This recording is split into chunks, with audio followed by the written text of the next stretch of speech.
it can be considered if the good sponsor will agree with my suggestion, because it concerns about the COA and the Ombudsman, because that is the proposal of the Ombudsman, while the COA is okay with such provision on item 5 on the special provision.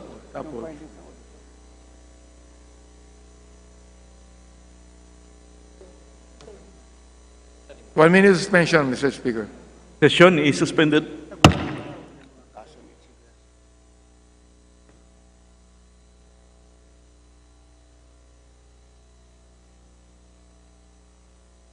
Pag-usapan nila bago mag-amendments. Talaga, if the COA. Tapos mag-manifest na ako dyan. Alabas ka na lang. Ha? Mag-okay ka na lang. Mag-usap na lang sila. Ha? Para at least. Sabi ko sa'yo, yes na lang.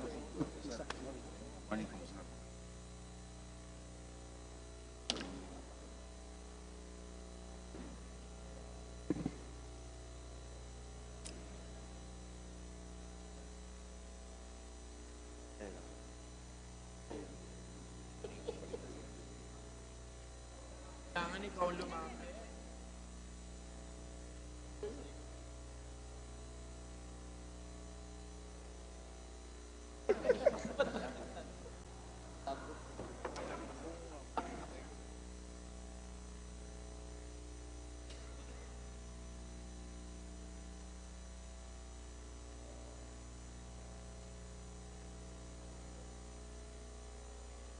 Oh, good.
Wala, okay na.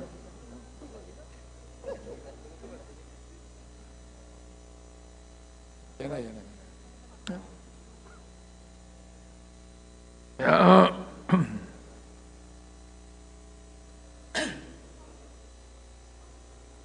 Session.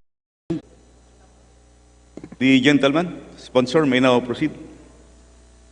Yes, Mr. Speaker, I don't think that there is no more question on the query of my good friend, Congressman Paduano, because I fully agree with his statement, Mr. Speaker.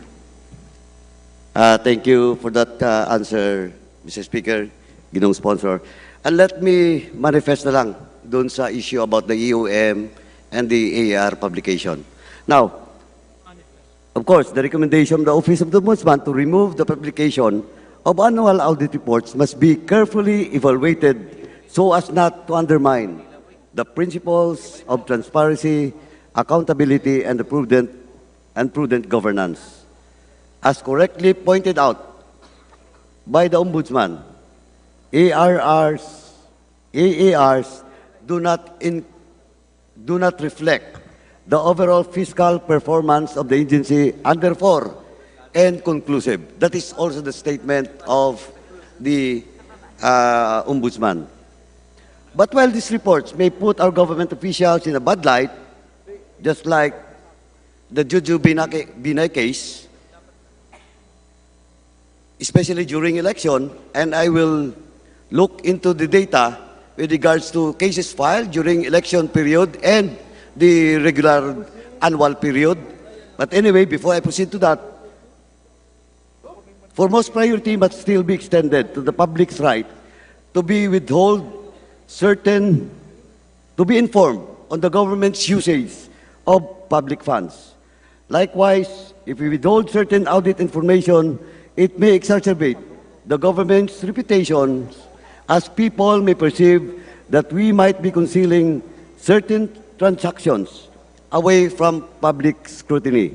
Again, we should cautiously assess and determine the possible implications of the proposal to prevent erosion of public trust. Now, let me proceed to the budget of the Office of the Ombudsman. But before I proceed to that issue, will the good sponsor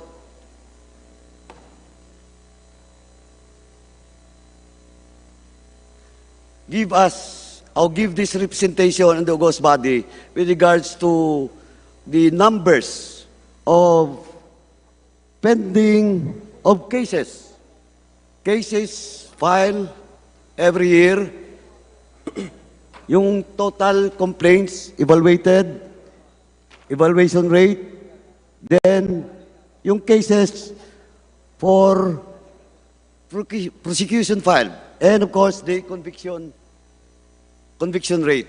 Now, just give me during the 2018 to 2022 data. Why I'm asking this, Mr. Speaker? Because we need to look into this to justify the budget of the Office of the Ombudsman.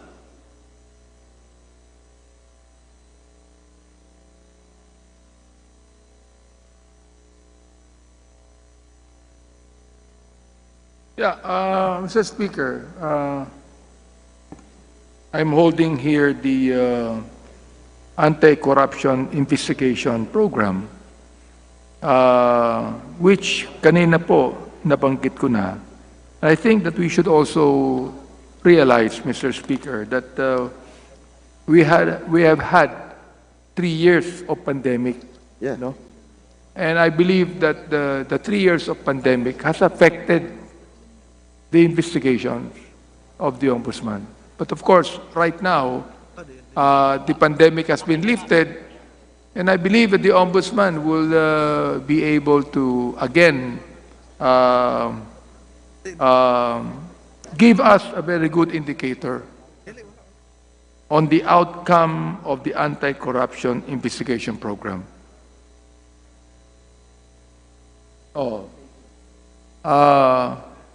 The office for 2022, yun na lang, Mr. Speaker,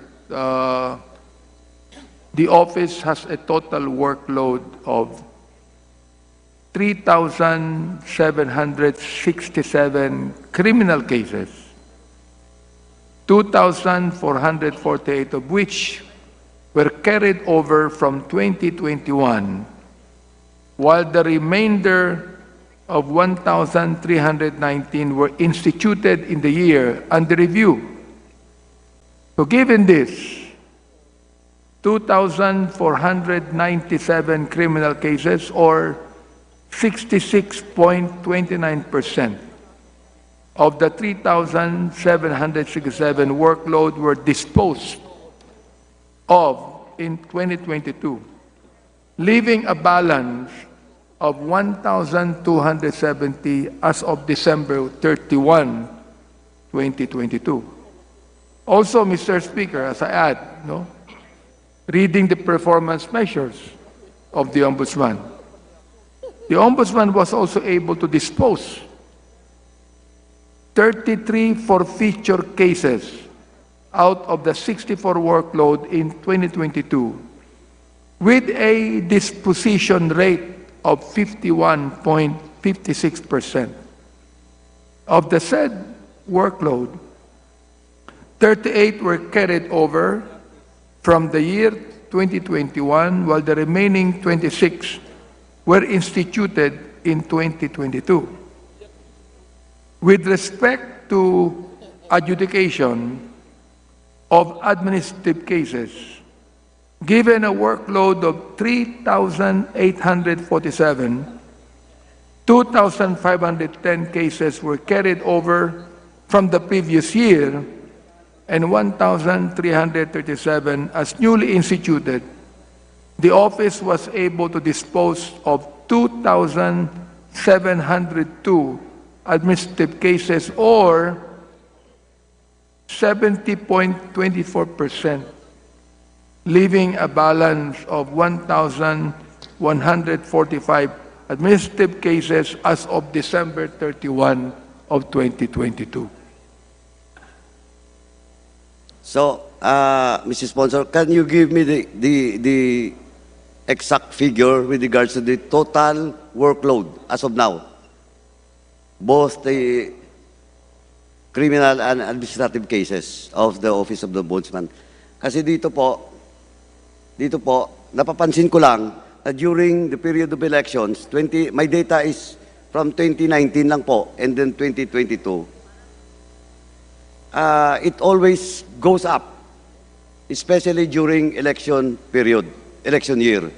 Now, that's why I mentioned about the Jujubinay case, though there is a memorandum circular at the time of COA not to make any special audit on all candidates. But the time, the Office of the Ombudsman was forced to, the Office of the Ombudsman requested the COA at the time to have a special investigation with regards to the Jojo Binay case. Now, I will not deal on that on detail, Mr. Sponsor, but what I'm saying is, in every election year, lumalaki talaga po yung workload ng Office of the Ombudsman.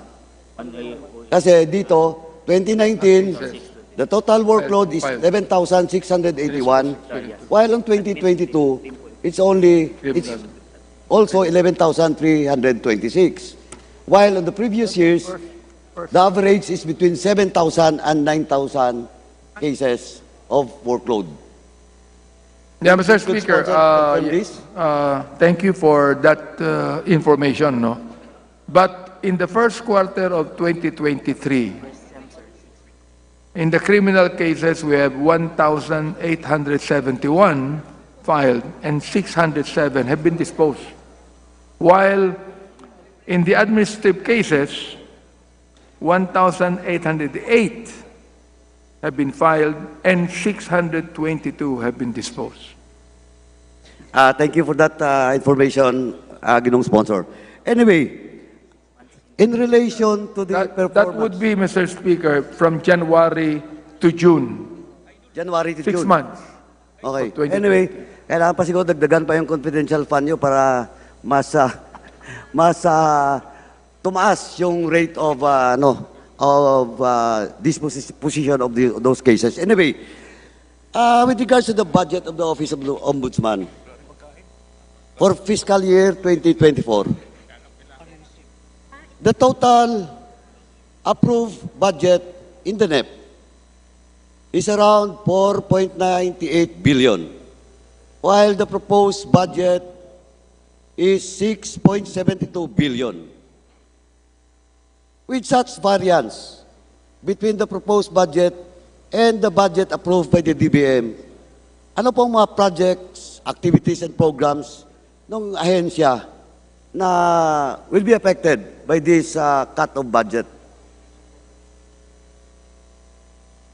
Well, the salient features of the budget, Mr. Speaker, are personnel services requirements for field and unfilled position as of April 28, 2023. I was told also by the Ombudsman that they would be hiring 100 lawyers by the end of December 2023, Mr. Speaker. And that they will open up satellite offices in several areas in the country so that they can be more effective in adjudicating cases. Okay. So, how much is the actual proposed budget for that 100 lawyers, and the creation or establishment of satellite offices. Yan.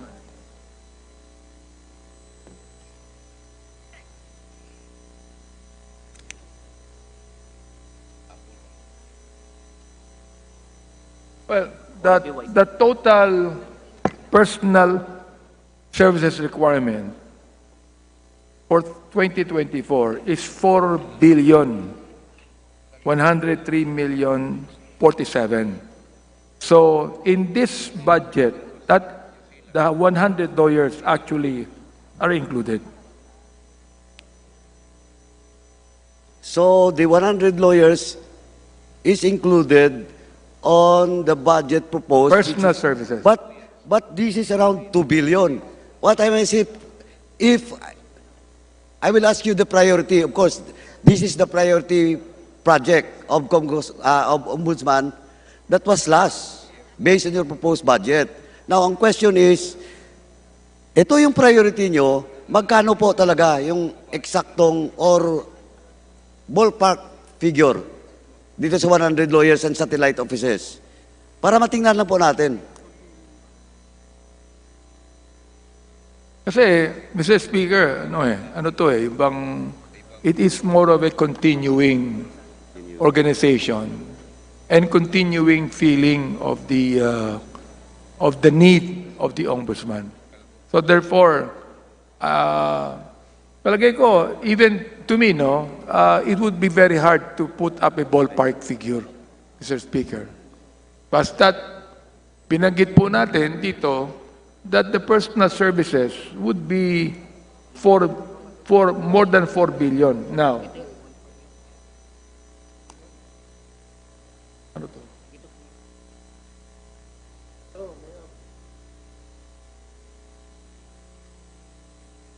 Well, there is a figure here, 1 billion 26 million 20. Oh. So that's Perhaps almost... that would be the ballpark figure. Yeah, that's almost 50% of the total cut with regards to the proposed budget of the Office of the Ombudsman. Yes, yes. Thank you. Anyway, for my last point, Mr. Speaker, I would just like to manifest that the statement made by the Office of the Ombudsman that it is satisfied with its budget deserves the utmost praise and respect. As our members pointed out during the budget briefing, it is a rare for a government agency to be pleased with what the DBM has approved as their operating budget under the NEP for a given year. Likewise, the statement made by the sponsor to omit o yung pagtanggal sa confidential fund ng the Office of the Ombudsman. But however, Mr. Speaker, considering the vital role of the Office of the Ombudsman in our campaign against corruption, it is only proper to increase their budget and, if possible, retain the original proposal in the amount of 6.72 billion. I earnestly hope that the House leadership and the whole membership of this House would consider this proposed budget to be restored for the Office of the Ombudsman. Maraming salamat, Mr. Speaker. Thank you, Ginoong Sponsor. Daghang salamat, Congressman Caraps. Thank you, Majority Mr. Leader. Speaker, for the full support and his proposal to even increase the budget. Maraming salamat po, Mr. Speaker. Majority Leader. Mr. Speaker, I move to recognize Senior Deputy Minority Leader Paul Daza. The Deputy Minority Leader, the Honorable Paul Dasa, is recognized. Thank you, Mr. Speaker. Mr. Speaker, can I move to suspend just for a few minutes? Session is suspended.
Thank you, Mr. Speaker. I'd like to thank the Ombudsman, Martires, and the other officials of the Office of the Ombudsman. There were certain documents that were requested in the committee hearing by certain members of the House, in particular Congressman Raul Manuel. May we get the commitment from the sponsor that said documents will be provided after lunch. All relevant documents that can legally be provided, copies to the Honorable Manuel. Mr. Speaker, I assure the good gentleman that the document will be submitted after lunch. Noted, Your Honor. Thank you to our sponsor. Mr. Speaker, there being no more members of the minority who wishes to ask questions, I would like to move to terminate the period of sponsorship and debate for the budget of the Office of the Ombudsman. Mr. Majority Speaker, Leader? we join the motion of the Minority Leader. There being a joint motion, both from the minority and the majority, to terminate the interpellation of the budget of the Office of the Ombudsman. Is there any objection? The chair hears none. The interpellations of the budget, proposed budget of the Office of the Ombudsman is hereby terminated. Congratulations. Motion to suspend, Mr. Speaker. Session is suspended.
Request our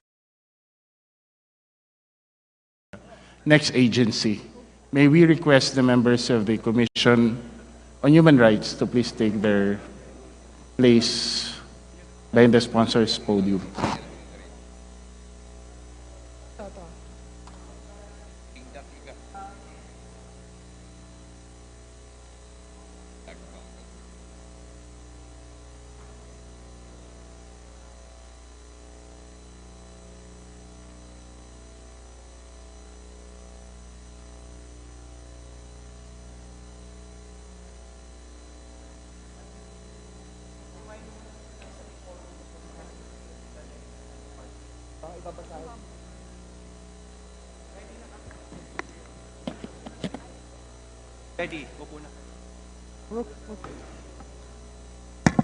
We are now going to resume.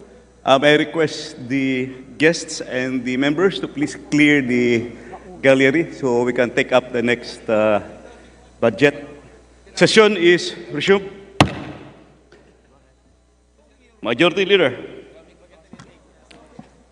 Mr. Speaker, I move that we acknowledge the presence of the heads and the officials from the Commission on Human Rights, namely Chairman Richard Paat Palpalatok, Commissioner Monina Arevalo Zenarosa, Executive Director Jacqueline Ann Digia, Executive Director Carmelo Victor Crisanto. I so move, Mr. Speaker.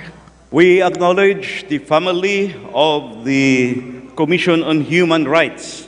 Welcome to the House of Representatives. Majority Leader.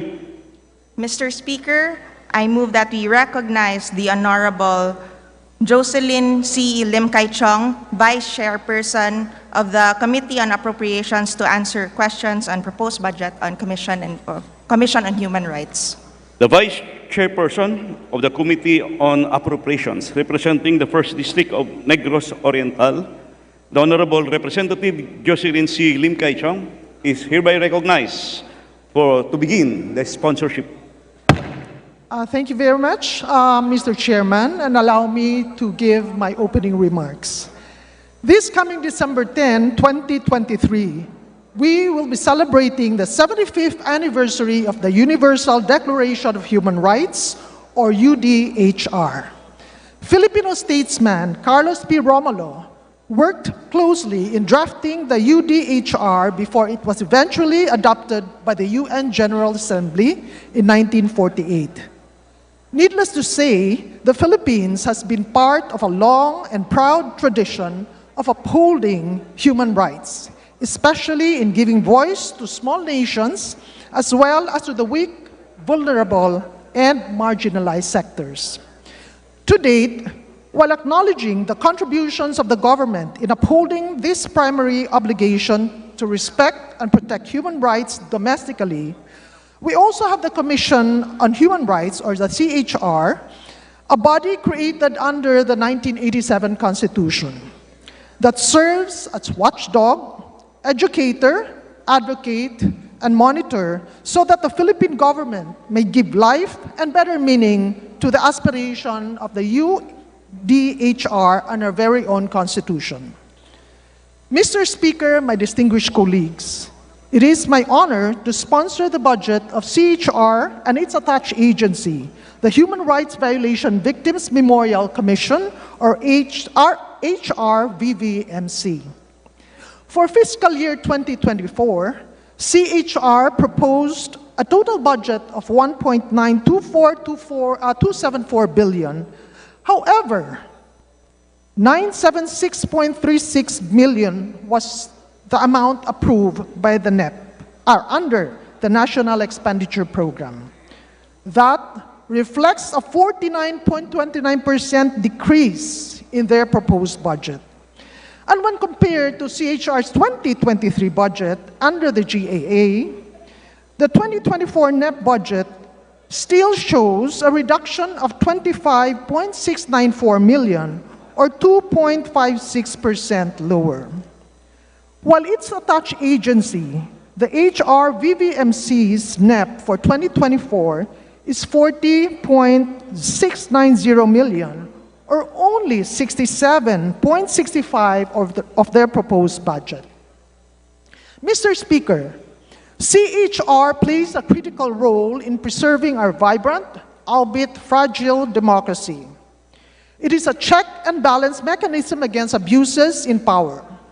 CHR primarily investigates state agents and representatives should they incur lapses and violations in their responsibilities. However, there are cases when CHR investigates violation committed by private individuals, particularly if the victims are part of the vulnerable sectors such as women, children, and the elderly.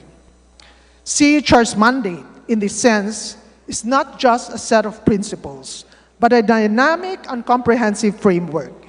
It encompasses protection, promotion, policy, and prevention of human rights.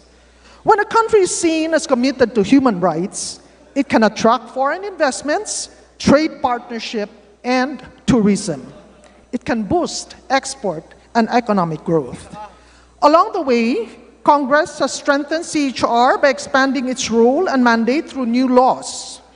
But unfortunately, Mr. Speaker, expanding the work of CHR has not resulted in the corresponding increase in the budget of CHR.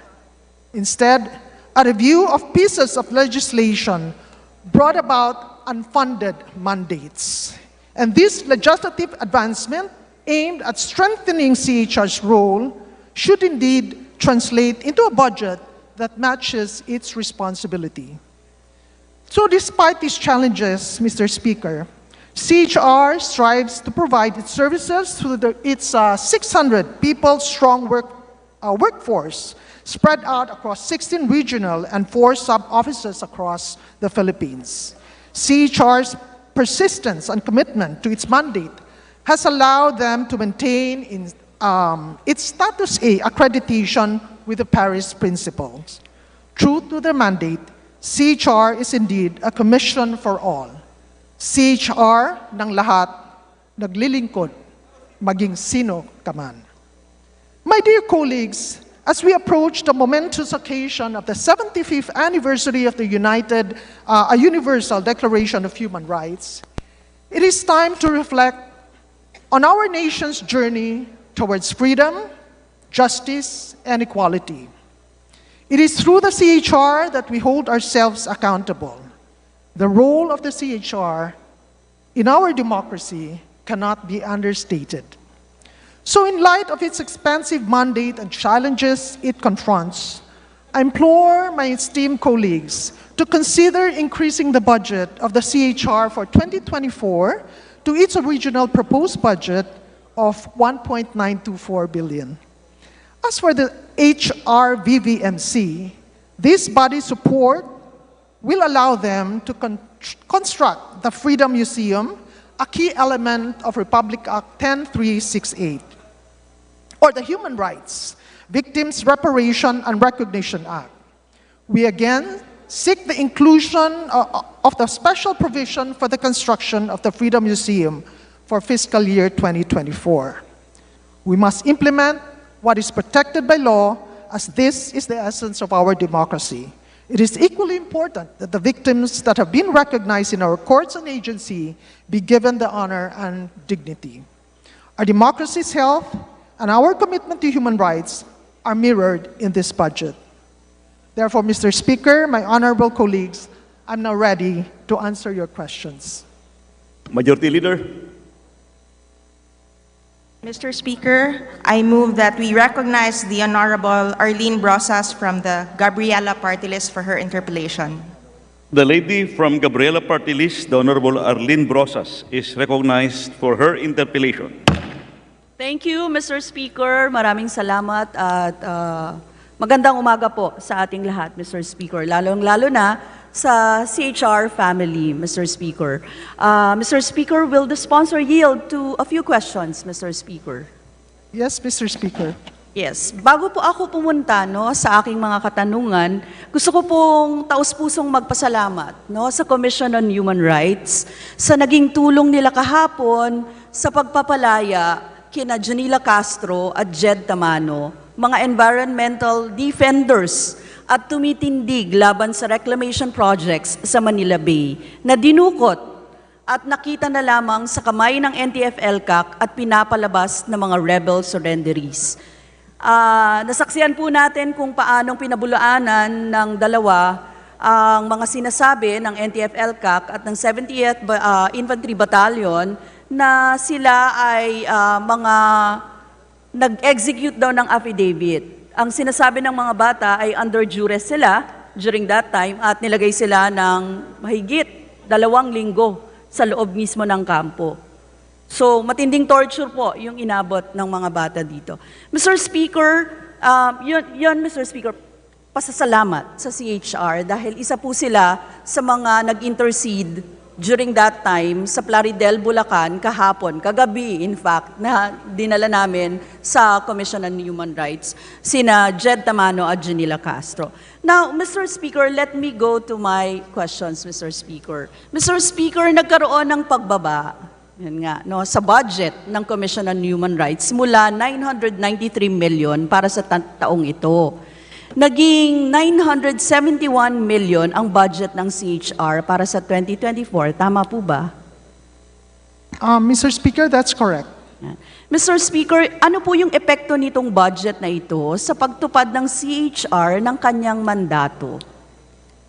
Mr. Speaker, there are a lot of activities or program of the Commission that will be hit most by the cut in the budget. And one of that is the financial assistance program. With regards to the two missing activists that you just mentioned today, definitely CHR is investigating as well and helping, as you said, helping in the investigation, assessment, and evaluation of the program. True, if we have to look at the financial assistance, talagang mababa kasi from 13,750 million ngayon sa 2024 budget, naging 3.8 million na lang. Pangalawa, it will also affect the transportation costs.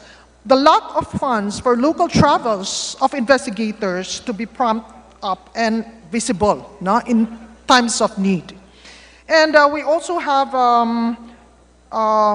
the office supplies and materials, because with the increasing total manpower, of course, the more people you hire, the more you need equipments, furnitures, representations, mobile, security, and supplies. And we also have the training. More personnel hired means increased needs to train and orient new employees. And if you talk of rent expense, considering that CHR regional offices are not owned by the CHR themselves, but they're just renting. So with the cost of inflation and high cost of rent, talagang kukulangin yung MOOE ng CHR. And of course, they also need vehicles, Mr. Speaker. Due to the, let's say, transition from the pandemic to the normal period right now, more travels is needed to conduct investigation, evaluation, assessment on the ground. So malaki talaga yung kailangan, no, na kailangan mag-augment ng budget ng CHR. Yes, thank you, Mr. Speaker, to our sponsor. Yung hindi lang po MOOE, no, yung maapektuhan, hindi lang sa rental ng vehicles. As I understand, mga major programs po talaga yung nawalan na budget cut kasi parang, tama po ba, Human Rights Protection Program ang nawalan. Human Rights Promotion Program. Human Rights Policy Advisory Program, which have been running for a long time na, di ba? So, Mr. Speaker, ito po ay mga mahahalaga. And even po yung meron ding budget cut sa Human Rights Education Program, di ba? Mr. Speaker, ano to lifeblood din ito nung Commission on Human Rights at mahalaga po na itong mga ito ay mapondohan ng tama. So, Mr. Speaker, well, at the proper time, Mr. Speaker, gusto nating sabihin na kaisa tayo sa pagpapataas ng budget. Lalo na itong mga ito na mga long-standing programs ng Commission on Human Rights, Mr. Speaker. Anyway, Mr. Speaker, ang sunod ko pong tanong ay tungkol sa mga batas, no, na kasama ang CHR sa mga implementing agency. So may mga budget cut na nga sa mga program na ito, samantala sa mga batas, no, paano sinisigurado ng CHR na napopondohan yung mga batas na nakamandate sa kanya, no, na i-implement? Gusto ko lang malaman, Mr. Speaker, alin ang mga batas ang unfunded sa ngayon? Mr. Speaker, tama po si Congresswoman Arlene with regards to many unfunded mandates. And let me cite some of the special laws that were unfunded. We have RA 9851, International Humanitarian Laws of 2009, RA 9262, the Anti-VAUSI Act of 2004, RA 11036, the Mental Health Act, RA 11166, the Philippine HIV and AIDS Policy Act, RA 11188, Special Protection of Children in Situation of Armed Conflict Act, RA 11479, the Anti-Terrorism Act of 2020, RA 9745, or the Anti-Torture Act of 2009, RA 10353, Anti-Enforced Disappearance Law of 2012, RA 11106, the Filipino Sign Language Act of 2018, the RA 9710, the Magna Carta for Women, RA 9344, the JJWC, or the Juvenile Justice and Welfare Act of 2008.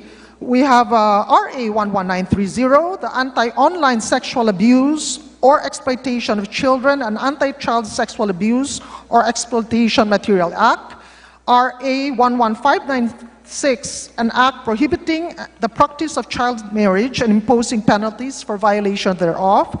We have RA 11862, expanded Anti-Trafficking in Person Act of 2022, Interagency Council Against Trafficking, created pursuant to RA 9208 in relation to RA 10364, and EO 163, 2020, Series 2022, known as Institutionalizing Access to Protection Service for Refugees and Stateless Person and Asylum Seekers.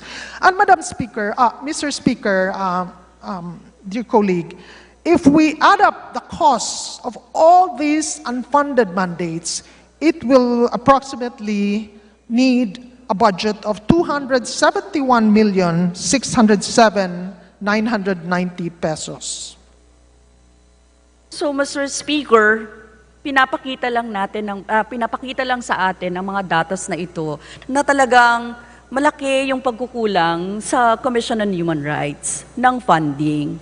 So, gusto po sana natin ulitin, no, na kung meron po tayong papataasan, paano po makaka-implement, no, ng mga batas na ito, ang CHR, kung hindi natin sila bibigyan ng tamang funding para dito. Napakaraming batas po na unfunded at mahalaga po siya. Mahalaga siyang magawa, no, ng CHR. So, thank you to our good sponsor for pag-iisa, no? Enumerating talaga yung mga laws na involve ang CHR at ang mahalagang mandato nila dito. Yung next question ko po, Mr. Speaker, ay tungkol naman sa mga gaps or baka meron pang mga kailangang gusto o maitulong tayo kaugnay sa mandate ng CHR. Kasi nung naalala ko po, nung hinahanap o nagkakaroon tayo ng paghahanap sa mga ilang mga desaparecido hanggang ngayon, si Loy Magbanwa at kung sino-sino pa, and even si Junila at saka si Jed Tamano, nahirapan sa pagbukas ng mga kampo militar ng nakaraan. O di kaya, paminsan, ang nangyayari, hindi ibinubukas dahil binubukas naman pero certain areas lang or limited lang ang mga areas na ito. And kung ibinukas naman, nasabihan muna. So ibig sabihin nawala na kung meron mang nagtatago sa loob ng kampo ng mga nawawala na mga aktivista, nawawala na mga tao, hindi agad-agad makita ng CHR kung nasaan, no, ang mga ito. So, how can we help, lalong-lalo na sa Kongreso, para magawa yung mandate ninyo? Mr. Speaker, yung isa talaga na kailangan natin gawin siguro is yung sa charter. Kasi although they are, sabi natin, an independent institution, body, or would say, but ang naka-unique lang dito, sila lang talaga yung walang charter. So maybe through legislative initiative, na siguro si good Congresswoman Arlene Brosas and myself can initiate and sponsor. Siguro ito ang kailangan pa rin nating gagawin aside from the augmentation of their budget. Yes, thank you. Thank you very much to our good sponsor. I would be willing, no? Kami po ay willing na makipag-ugnayan kung paano, siguro in aid of legislation, makatulong sa Commission on Human Rights. I know marami pang mga issues na pwede nating i-flesh out kaugnay dito para magawa po ng Commission on Human Rights ang kanyang mandate, no? Or very easy na maayos ang lahat ng ito, Mr. Speaker. Mr. Speaker, alam naman natin na bilyon-bilyon ang inilalaan na budget ng gobyerno, lalo na sa confidential funds. Kaya nga kanina, I won't retract, Mr. Speaker, my position regarding the confidential funds ng ilang mga ahensya na kinakailangan naman talagang ilagay sa mga nangangailangan na mga ahensya natin. Sa ngayon, may mga nangyayari na pandarahas, pandurukot sa mga human rights defenders habang marami ang pinapatayong mga malalaking infrastruktura. Samantala, yung komisyon na para sa karapatang pantao, hindi nabibigyan ng karampatang budget na kinakailangan nila. Dapat ilagay natin sa mga ganito, no, na imbis na ilagay natin yan sa confidential funds, sa budget ng Office of the President at mismo sa Office of the Vice President, pwedeng ilagay natin ito sa Commission on Human Rights nang sa gayon, mas may makabuluhang bagay pa ito na mapaggamitan. So, Mr. Speaker, sa gitna ng dumaraming kaso ng human rights violations, mahalaga po ang papel ng Commission on Human Rights. Kaya naman ang kinatawang ito, at the proper time ay susuporta sa pagpapataas ng budget ng Commission on Human Rights. Maraming salamat, Mr. Speaker. Thank you to our good sponsor. Majority Leader. Mr. Speaker, I move that we recognize the Honorable Franz Castro from the ACT Teachers Party List. The for her lady from ACT interpellation. Teachers Party List, the Representative Franz Castro, is recognized for her interpellation. Thank you, Mr. Speaker. Magandang umaga po muli sa ating lahat at lalong-lalo na po sa pamilya ng Commission on Human Rights, sa ating distinguished sponsor, at sa ating pong mga taong bayan. Una sa lahat, nagpapasalamat po ako dun sa in-extend na tulong ng Commission on Human Rights, Mr. Speaker, dun po sa nangyari kahapon about the enforced disappearance ni Jonila Castro at ni Jed Tamano, dun sa assistance na binigay po nila doon sa dalawang environmental defenders po. Okay? So, kaisa po ako ng ating mga kasamahan dito, Mr. Speaker, para mataasan po ang budget ng Commission on Human Rights dahil napakahalaga po ng mandato nila para doon sa pangangalaga ng mga karapatang pantao ng ating mga mamamayan. So, gusto ko lang pong kuhanin yung commitment ng ating Commission on Human Rights, Mr. Speaker, kaugnay dito sa talagang grossly violation ng human rights ni Jonila Castro at ni Jed Tamano. So, matibay ang ebidensya na nagkaroon ng kidnapping, abduction, at nakaranas pa sila ng torture, at iba pang mga iba pang mga mental and psychological na mga torture. Isa rin dun sa mga pwedeng yung mga anti-enforced and involuntary disappearance, at yun nga, dito po sa nangyari kay Jonila at saka kay Jed Tamano, ay talagang marami talagang mga human rights violations na nandiyan din po, nasa batas din po natin yung iba't ibang yung iba't ibang mga pwedeng maikaso. Okay? So, So, kuha lang po ako ng commitment kung makakatulong po ang CHR sa dalawang biktima ng forced disappearances at biktima doon sa kanilang mga human rights violations. Kung matutulungan po sila doon sa pagsasampa ng kaso kaugnay dito sa ating yung binanggit po nating dalawang kabataang kababaihan na environment defenders. Yes, Mr. Speaker, definitely CHR, actually the primary service of CHR or mandate is really to investigate state agents and representatives should there be lapses and violation in their primary obligation to protect, promote, and respect human rights.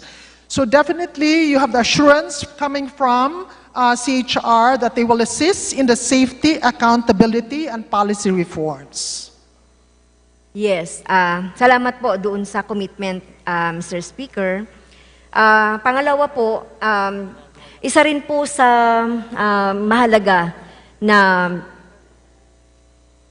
pwedeng maging reforma po, no? Siguro kabilang na dito ang judiciary, ang Supreme Court, kaugnay dito sa tinatawag natin ng reforma kabilang doon sa mga freedom writs, yung mga writ of kalayaan, writ of amparo. So dapat po meron din po tayong initiative na magawa sa tulong po sa initiative po ng CHR kaugnay nito. Kasi ito po yung mga protection sana doon sa mga biktima ng red tagging, biktima ng iba pang mga vilification na ito rin sana yung last resort nila para maproteksyonan yung kanilang karapatan at kanilang buhay.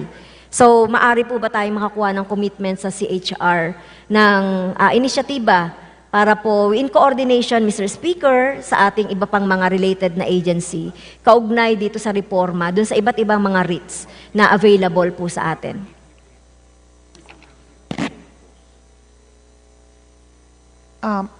Mr. Speaker, you again have the commitment of the CHR. In fact, when we talk of human rights, it is not just the violation, but as well as human right to life, to quality education, to environmental protection, and other concerns. So definitely, Mr. Speaker, you have the commitment coming from the CHR. Maraming salamat, Mr. Speaker. On the last note, Mr. Speaker, on the martial law victims po, no? So maganda naman po yung commitment din ng ating Commission on Human Rights as regards doon sa Section 5 of RA 10368 about the non-monetary reparation. In fact, nagpapasalamat ako, Mr. Speaker, distinguished sponsor, doon po sa letter na ibinigay po ng Commission on Human Rights about dun sa mga letter nila sa DepEd, Department of Education, kaugnay nung sana masimulan na, no, yung mga pwedeng gawin kaugnay doon sa mga non-monetary benefits ng mga biktima. So particular po sa DepEd, Mr. Speaker, yung tungkol doon sa may nakalagay dito tungkol sa educational part. So, education part. So, siguro ang tanong ko na lang po, itong mga letter na ito na inaibigay natin sa Department of Education, meron na po bang commitment as to kung kailan po yung meeting or kailan yung mga consultations with the DepEd po on the part ng tungkol sa education ng martial law? Mr. Speaker, with regards to the inquiry of the good representative, so far wala pa po. The agency have been sending, or the CHR have been sending letters, communication to DepEd and CHED.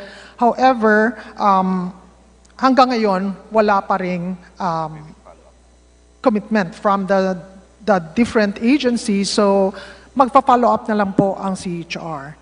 In fact, alam natin, under Section 5 of RA 10368, DOH, DSWD, DepEd, CHED, TESDA, and such other government agency shall render the necessary services as non-monetary reparation. So, under the law, yung government has the moral obligation talaga to provide reparations to the victims. So, I would also like na sana matulungan din ng Kongreso to operationalize these provisions and non-monetary reparation. And if we need to amend the law to make it obligatory for the concerned agencies, then we should introduce necessary amendments here in Congress. Yes, as regards to the DepEd po, ang nakalagay po naman dun sa law, no, yung education on the curriculum about the martial law. Kasi nga ngayon may mga pagtatangka, Mr. Speaker, on the revision of the history as regards to the martial law. Ito, yung nakita natin, yung mga maaring matanggal yung salitang Marcos, dun sa diktadurang Marcos, doon sa mga textbooks ng ating mga estudyante sa elementary and high school. So yun po yung tinutukoy natin na non-monetary. Kasi mahalaga po ito. I know nagbibigay po ng talagang effort ang CHR to have consultations with the DepEd. So nakita ko nga dito yung mga sulat since November 2022 until August 14, 2023. So wala pa pong sagot. So yun po yung gusto nating matiyak kasi nagkakaroon na nga po ngayon ng revision ng history. Mr. Speaker, tama po yung observation ni Congresswoman Castro. And kung tingnan natin ang history, as mentioned by the good lady, CHR check na rin yung matatag preliminary and will do in-depth review of it. So yung history in grades 1 and 3 under the makabansa subject are already in the makabansa subjects, and for grade 4 to 10, it will be under the Aralin Panglipunan. But yung sinasabi niyo po na we're still continuing to reach out to the Department of Education. Recently, CHR also sent a letter to DepEd Undersecretary Gina Gonog, the head for curriculum and instruction, to discuss the martial law curriculum. Yes, okay. So I hope, Mr. Speaker, makakuha din tayo ng update and development kaugnay po nung pakikipag-ugnayan natin sa DepEd, ang CHR, kaugnay doon sa ating doon sa ating history at saka doon sa curriculum ng matatag. Okay, as regards to yung tungkol sa AP. So no more further question, Mr. Speaker. Nagpapasalamat po tayo sa ating distinguished sponsor sa kanyang patiently na pagbibigay sa atin ng sagot. And can I close? Thank you. Majority Leader. So, since there is no more members of the minority to propound questions about the budget of the Commission on Human Rights, I move to terminate the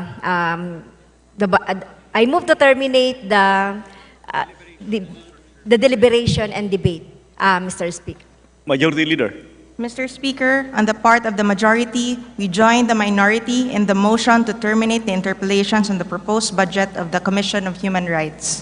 There is a joint motion, both from the minority and majority, to terminate the interpellations of the proposed budget of the Commission on Human Rights. Is there any objection? The chair hears none. The interpellations of the proposed budget of the Commission on Human Rights is hereby terminated.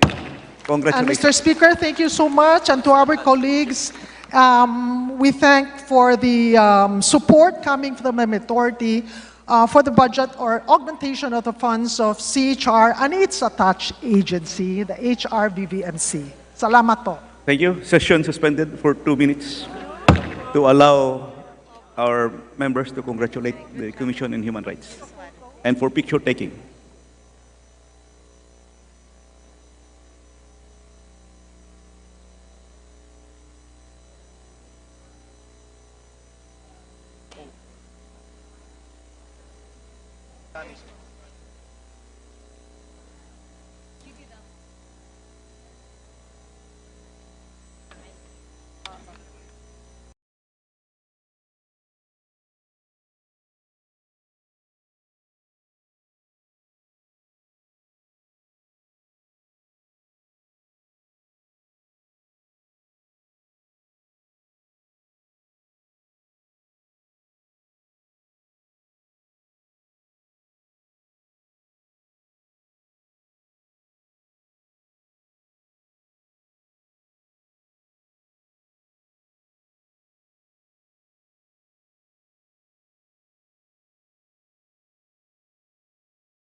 proposed budget of the Commission on Elections, Mr. Speaker. Please proceed. Majority Leader. Mr. Speaker, I move that we suspend session for a few minutes for our Comelec officials to access our Session gallery. is suspended.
Majority Leader.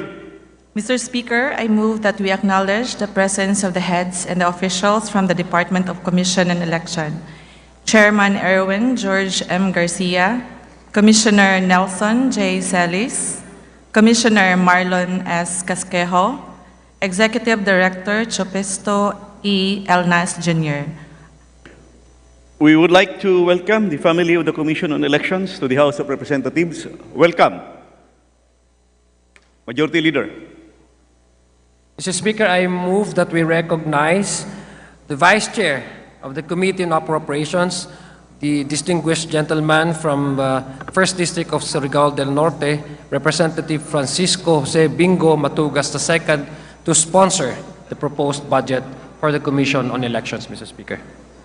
The Honorable Vice Chairperson of the Committee on Appropriations and Representative of the 1st District of Surigao del Norte, Representative Francisco Bingo Matugas, is hereby recognized to begin the sponsorship of the proposed budget of the Commission on Elections. Mr. Speaker, my distinguished colleague, our esteemed guests, permit me to make a short manifestation in behalf of the Commission on Election. For the fiscal year 2024, the Comelec is enjoined to prepare for 2 elections in 2025, the national and local elections in May 2025 and the barangay and SK elections in December 2025. Yet, the Commission's allocation under the 2024 NEP is 38% lower than what the Commission proposed.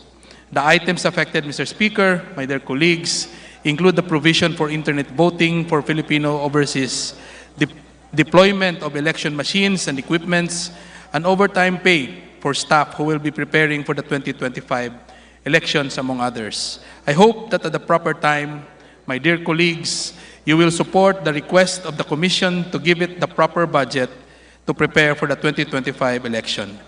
In the meantime, I am now ready to answer your questions regarding the budget of the Comelec, of the Commission on Election for fiscal year 2024. Thank you very much, Mr. Speaker. Majority Leader. Mr. Speaker, I move that we recognize the representative of the party list 4Ps, Honorable J.C. Abalos, to begin his interpellation. The gentleman from 4-piece party list, the Honorable Representative J.C. Abalos, is recognized for his interpellation. Mr. Speaker, sa aking mga kasamahan sa Kongreso at sa ating mga panauhin, ang pamilya ng Comelec sa pangunguna ni Comelec Chairman George Garcia, sa mga officers ng Comelec, magandang hapon po. Para sa aking unang tanong po, Mr. Speaker, could the Comelec provide us a breakdown of the agency's proposed rent lease expenses for fiscal year 2024 and specify the intended purposes of these expenditures? Mr. Speaker, distinguished colleague, magandang umaga. Regarding po sa rent and lease, ang total po na expenses ng Comelec is about approximately 200 million a year.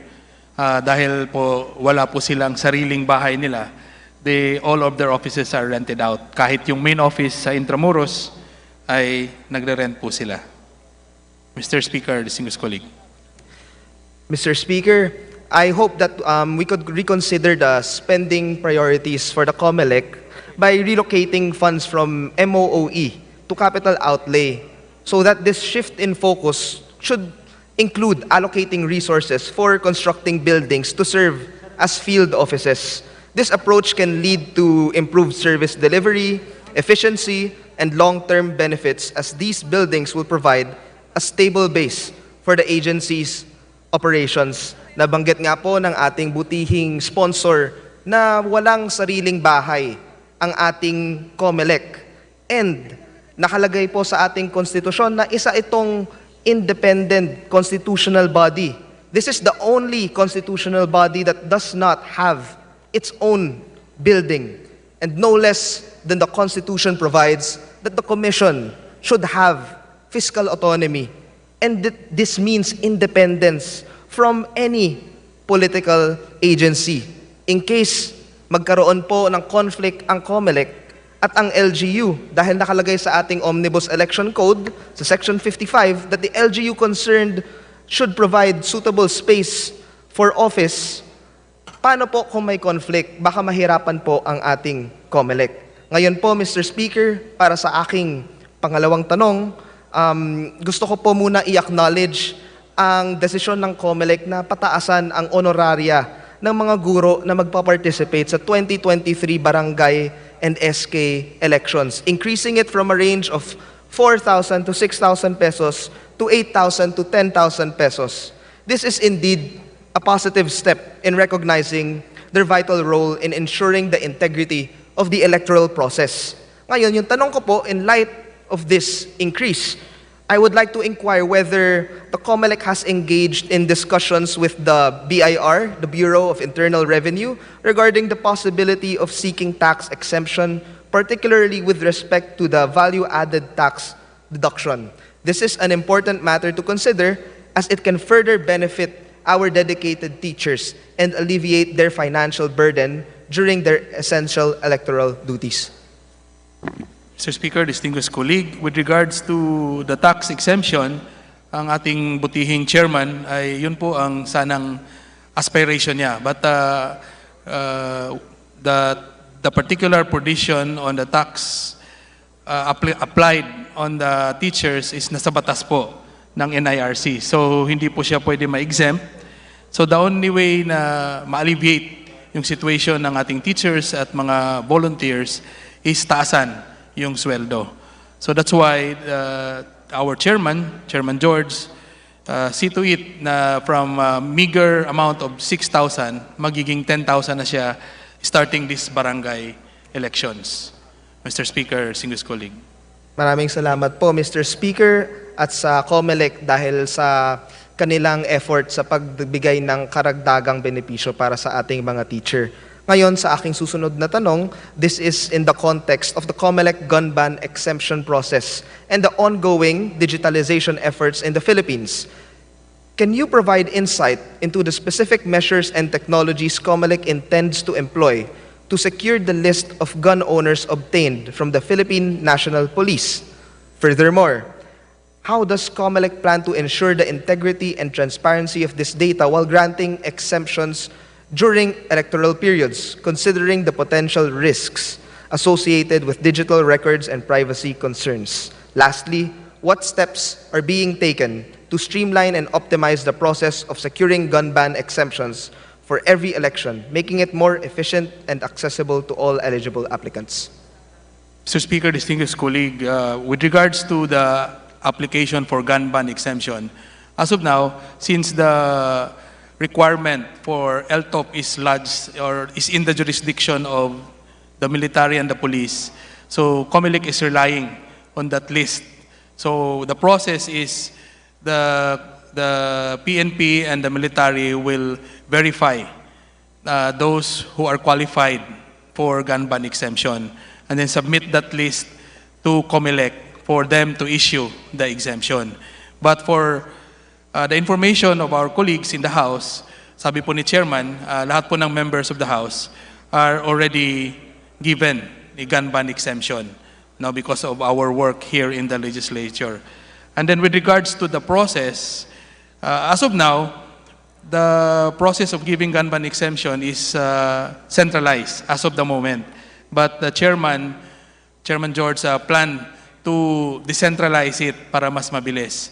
So in the coming election, next election in 2025, siguro nasa regional level na yung pagre-release ng mga gun ban exemption. But still, Comelec will still rely on the database of the PNP and AFP. Mr. Speaker, distinguished gentlemen. Mr. Speaker, I would like to know, how does the Commission on Elections intend to set up and actively encourage the utilization of a dedicated hotline na pwedeng ma-access ng ating mga citizen para makapag-report po ng mga instance ng vote buying and various electoral irregularities during the upcoming barangay and SK elections? Furthermore, how does the establishment and effective operation of such a hotline align with the Commission's overarching goal of promoting a peaceful, transparent, and equitable electoral process?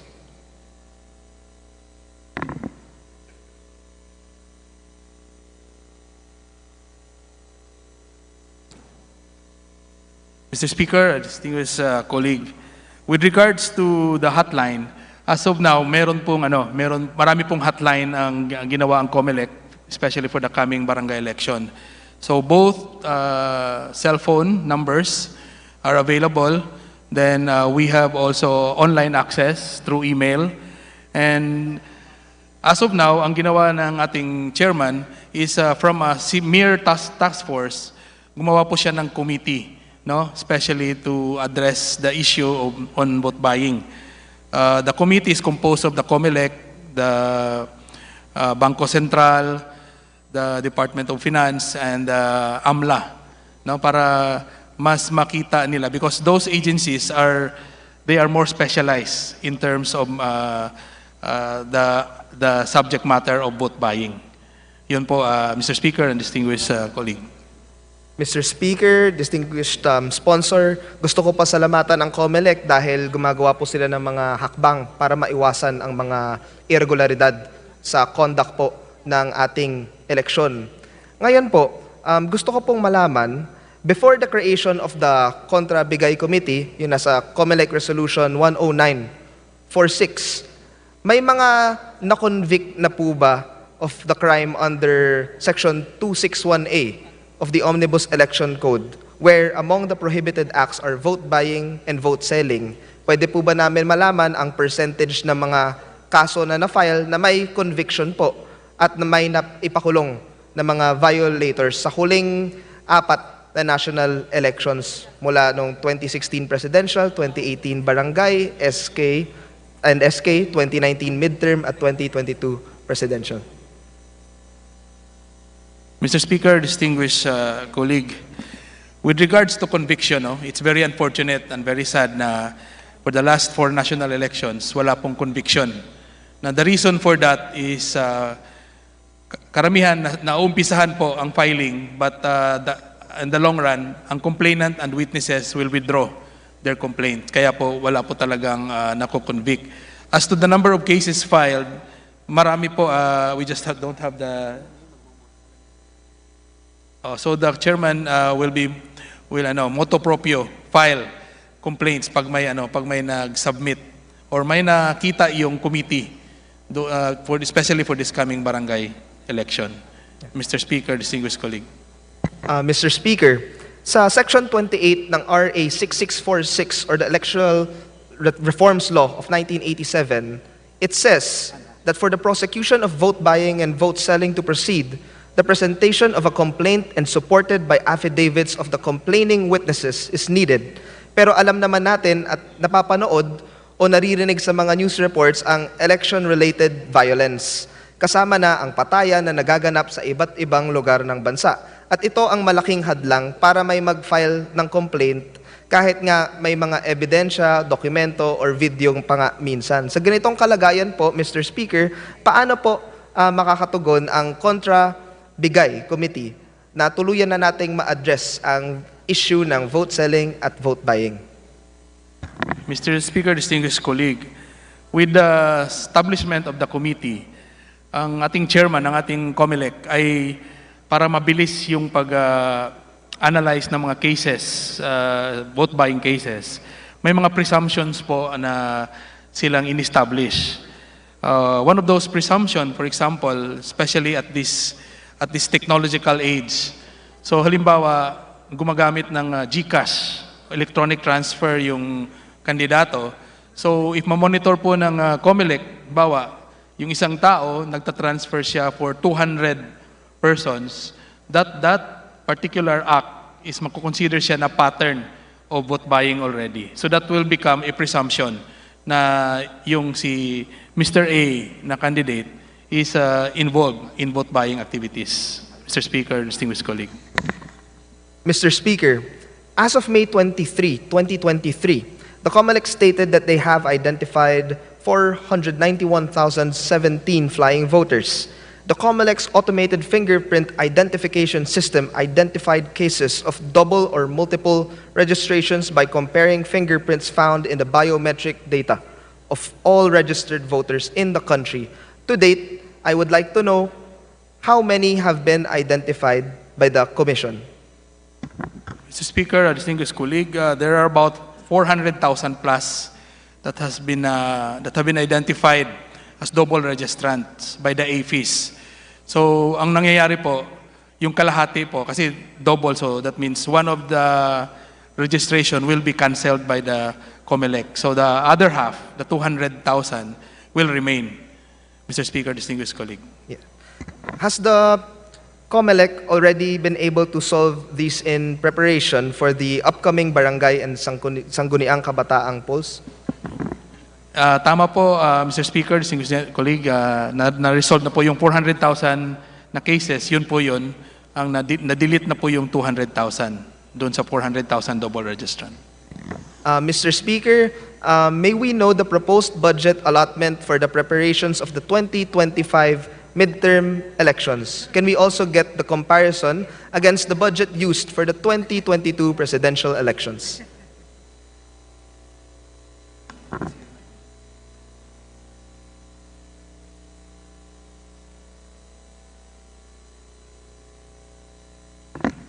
Mr. Speaker, distinguished colleague, for the 2025 election, what is allocated in the NEP 2024 is about 25 billion for the preparation.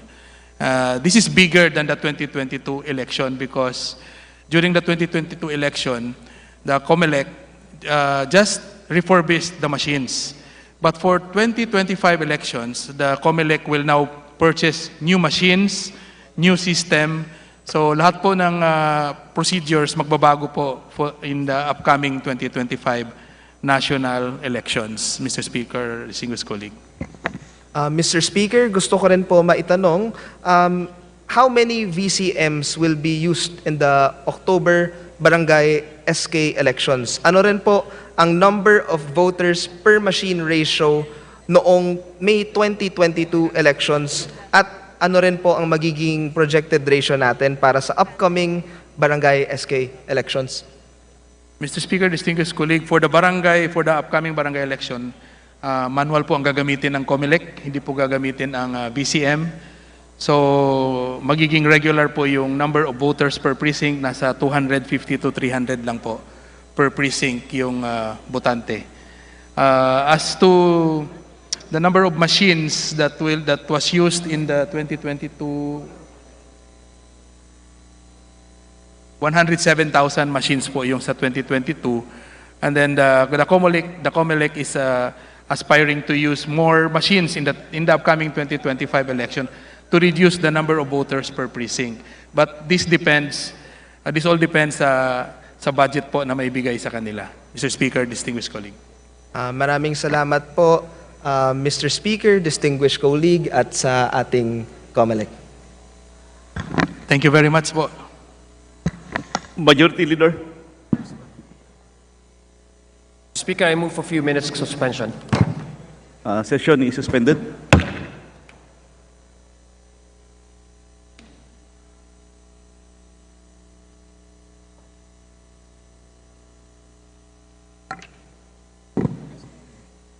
Session is resumed. Speaker, I move that we recognize the representative from the Kabataan Party List, Congressman Raul Daniel Manuel, for his interpellation.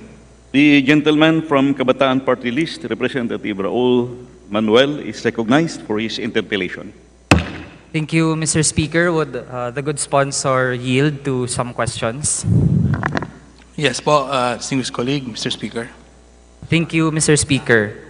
Mr. Speaker, noong committee level budget briefing ng Comelec, nag-commit po ang Comelec na by Wednesday, September 13, 2023, ay ipapadala ang mga kopya ng telco transmission logs noong May 9, 2022 elections.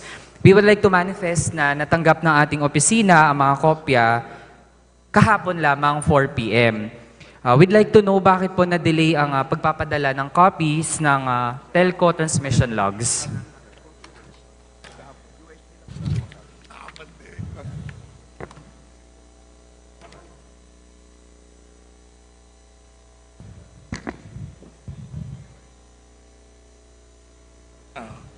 Mr. Speaker, distinguished colleague, if I remember it right, during our budget hearing, hindi po nag-commit ang Comelec ng oras sa pag-submit ng logs, except that they committed that they submit it on Wednesday. And they did po kahapon, Wednesday.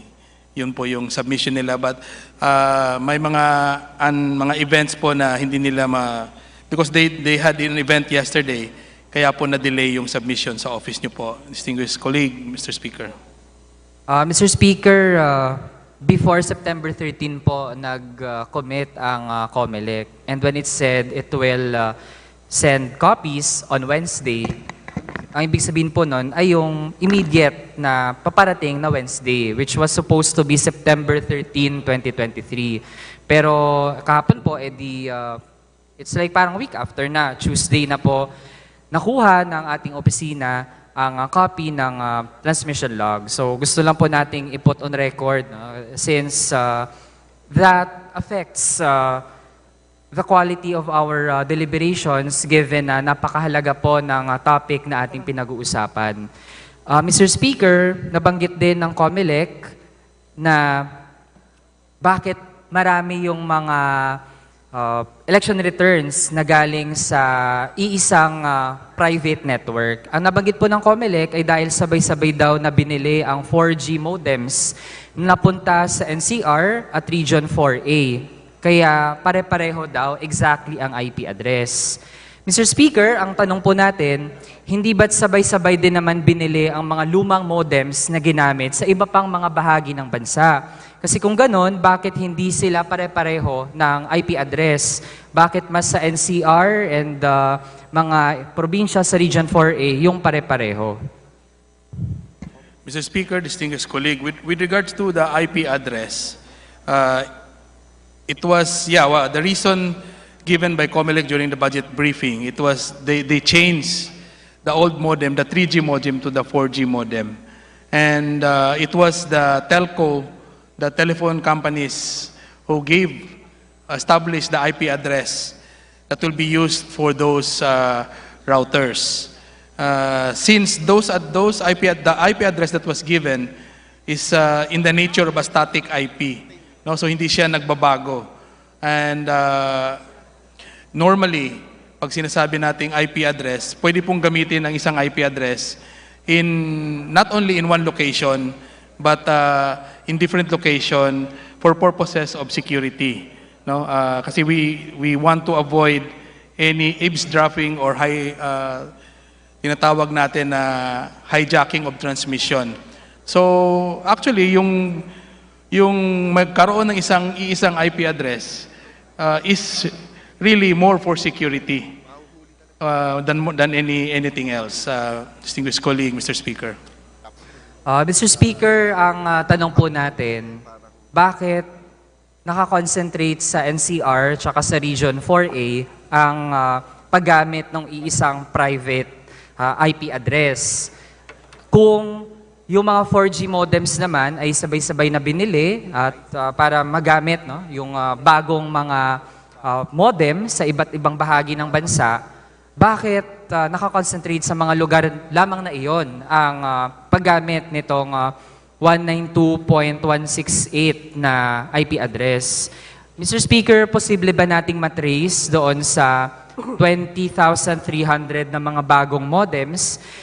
Can we trace na kung meron bang mga napunta din sa mga lugar outside NCR and Region 4A? Kasi yun po yung mag-confirm ng binabanggit ng ating sponsor na yun yung justification talaga. Dapat hindi lang sa NCR tsaka 4A. Dapat sa ibang bahagi din ng bansa, merong gumamit ng 192.168.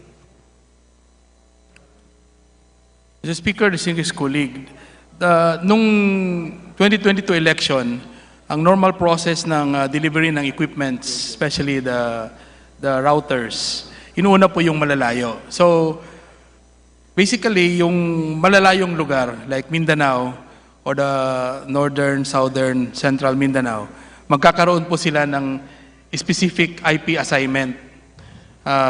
Because the network that was established by the Comelec is tinatawag natin na Virtual Private Network or VPN. And under VPN, pwede po mag-designate ang isang telco ng isang particular IP address na gagamitin. Pwede nga, in practice, like in BPO, business process outsourcing companies that do legal tinatawag natin na legal work dito sa Pilipinas, pero yung company is in the US, they can assign one IP address lang per area. Like for California, isang IP address.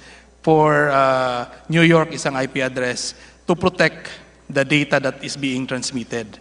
So, this representation also experienced that during my work before I was a member of this House in programming and systems designing. So, hindi po siya questionable yung pagkakaroon ng single IP address. And besides, pwede po siyang, Comelec is open, no? Sinasabi nga nila ng Comelec na yung mga logs ay nasa website na pwede nating i-download. So anytime of the day, pwede po i-download yung logs para makita yung activity within the questionable IP address. And we can maybe, if the distinguished colleague want to be satisfied, we can also question the telco involved, no? Because it's in their network that they're the ones who gave the IP address that you are questioning, Mr. Speaker, distinguished colleague. Mr. Speaker, yung mga logs na downloadable sa website. As mentioned also nung natanong natin ito sa committee level budget briefing, yun po ay mga reception logs. At iba po ang tinatawag nating transmission logs. At yun po yung ating hinihingi. Hinihingi din po ito ng mga IT experts and the advocates of free and fair elections. At yun po ang nabanggit na nasubmit sa atin pero delayed at hindi na kapag comply doon sa nabanggit na date of submission on record. Pangalawa, Mr. Speaker, crucial po yung discussion natin kasi pag sinabi po nating IP address, bawat device po, well, by default, halimbawa po, lahat po tayo na may cellphone, lahat po tayo na may laptop, lahat sa atin na may iPad, bawat device po, iba-iba yung IP address niyan. Kasi ang purpose ng IP address ay para malocate, no? Kung ano yung device, saan siya, sang bahagi man ng mundo, ano, ibig sabihin parang string of numbers siya, no, na pang-locate ng kahit anong device pa yan na nakakonect no, sa isang connection. Now, Mr. Speaker, kung meron mang mga gagamit ng iisang IP address na common for devices, depende din po yan sa gamit. Kaya po ang brewing na tanong sa mga kababayan natin, bakit when it comes to the elections na supposedly kaya nating matrace kung saang, halimbawa mga presinto, saang mga machine galing, halimbawa yung isang particular result, yung IP address na unique para sa mga BCM na yun po sana yung makakapag-guide sa ating lahat, ano, para talaga ma-ensure natin at mabura na, no? Kung kaya mabura na yung lahat ng mga tanong, ano. Pero the questions remain and the questions are gaining steam dahil gumamit ng iisang IP address at nasa isang private network pa, Mr. Speaker. Ang banggit din ng ilang mga election watchdogs na dapat din nating point out, ano, ang local area network na pribado, hindi po yan covered ng final report ng mga election watchdogs. Kasi po, that was unknown to them until recently exposed. Yung private network, it intercepted all election returns transmitted by vote counting machines and relayed these to the transparency server using devices na, again, iisa lang po ang IP address. So ano po ang komento ng ating sponsor doon? Mr. Speaker, distinguished colleague, with regards to your question and your issue with the IP address, I think the best evidence here is yung election returns dun sa precinct level. So until now, wala pa pong nakikitang election return na hindi nag-match doon sa final transmission. In fact, other watchdog like NAMPREL, PPCRB, ay nag-agree po sila doon sa resulta. So even if we question bakit single IP address, yung resulta po, kung mayroon talagang nangyari, magkaka-diferensya sana yung nasa precinct level compared doon sa transmission. And to add, no, kaya nga ang Comelec is doing a virtual private network, mahirap kasi yung ma-expose yung transmission to the public. Yung sinasabi niyo pong each device ay mayroong IP address. Totoo po yan for our cell phone, for our Wi-Fi here in the house, kasi we are in a public network. No? Sa public network, kailangan talagang gawin mong separate IP addresses para ma-identify mo yung ownership ng device. But in this case, since the election process is not an ordinary process, so we have to protect ang integrity po ng election. So that's why a virtual private network was created in which the network engineers, no, and with the supervision of Comelec, can designate single IP, double IP, pwede pong gawin yan. Na madali namang gawin yan for the network engineers. And if we question the setup of the single IP, we can question the telco, the company that set it up. No, in this case, I think it was Globe. Mr. Speaker, Madam Speaker, distinguished colleague. Madam Speaker, before I respond doon sa accountability ng telco dahil sila yung in charge doon sa private network, I will get back to that later. Pero, Madam Speaker, doon sa pag-refer sa tindig na ating mga election watchdogs like NAMFREL, Madam Speaker, qualified po ang sinabi ng NAMFREL. Ang sabi po ng NAMFREL, based sa kanyang recent statement this September 2023, based on available data, wala silang nakikitang anomalya. Ang qualification po dyan, Madam Speaker, based on available data. Na, again, itong paggamit pala ng iisang private network to have one IP address sa 20,300 no, na mga election returns, ito, Madam Speaker, hindi ito na-incorporate no, doon sa kabuang analysis ng ating mga election watchdogs. Also, Madam Speaker, NAMFREL na rin ay nag-raise ng red flag na as we are speaking right now, our current automated election system is not transparent. Kaya, like, more than a year after the elections, sumali na rin po ang NAMFREL sa panawagan na ilabas ang mga transmission logs at hindi reception logs.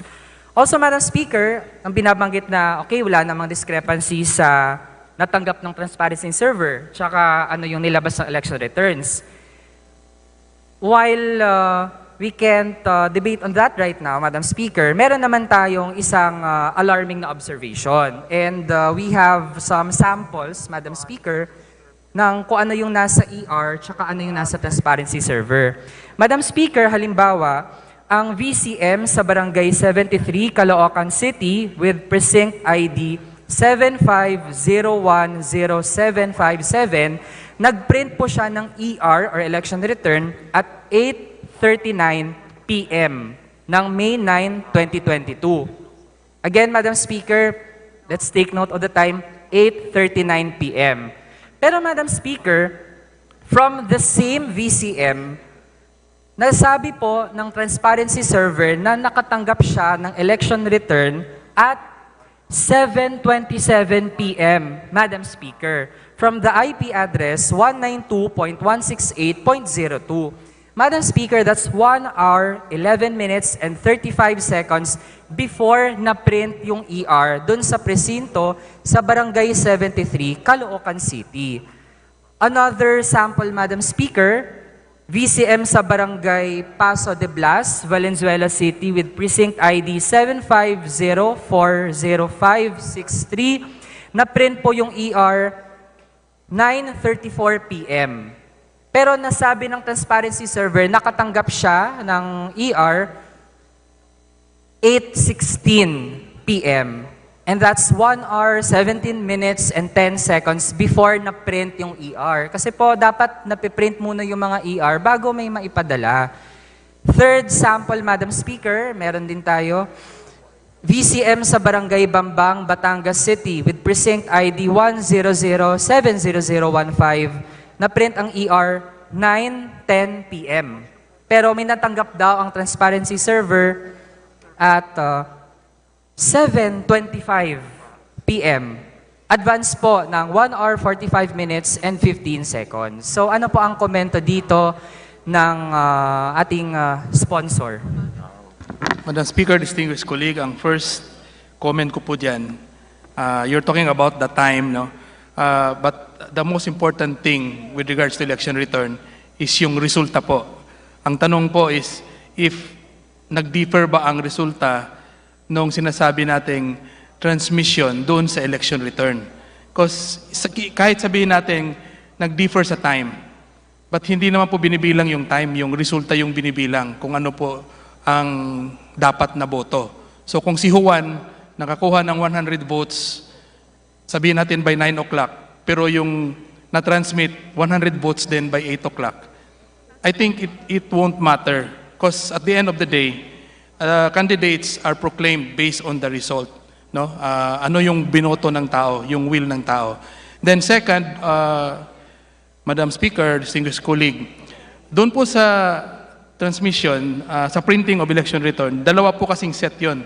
No? Ang first set is the first 8, and then the second, yung second 22. And normally, siguro lahat naman alam paano mag-print yung isang VCM. Napakabagal po.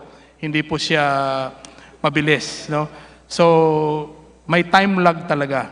Naglalag yung time between the first election return, the second, the third, the fourth, hanggang 8. And then, there's another 22. Then, hindi mo pa pinapasok yung circumstance na for every printing, nanggugulo pa yung watcher. Nagkakaproblema pa yung BEIs natin. So, talagang magkakaroon talaga siya ng time lapse or time lag between the first transmission doon sa first 8 saka sa second 22, second set na 22 election returns. But at the end of the day, yung kino-consider natin is yung result, hindi po yung time. No? So, the candidates are proclaimed based on the result. As long as the results are the same, I think yung time of transmission will not matter anymore because yung importante, nakita natin ang will ng tao na bumoto. Madam Speaker, distinguished gentlemen. Madam Speaker, 2 points. Ang dapat po na patakaran, ang mga election returns, dapat po yan ay piniprint, 8 copies as mentioned, at dapat po may isang kopya na binibigay sa mga poll watchers to verify the results of the election bago po gumawa ng kahit anong transmission ang VCM papunta sa transparency server.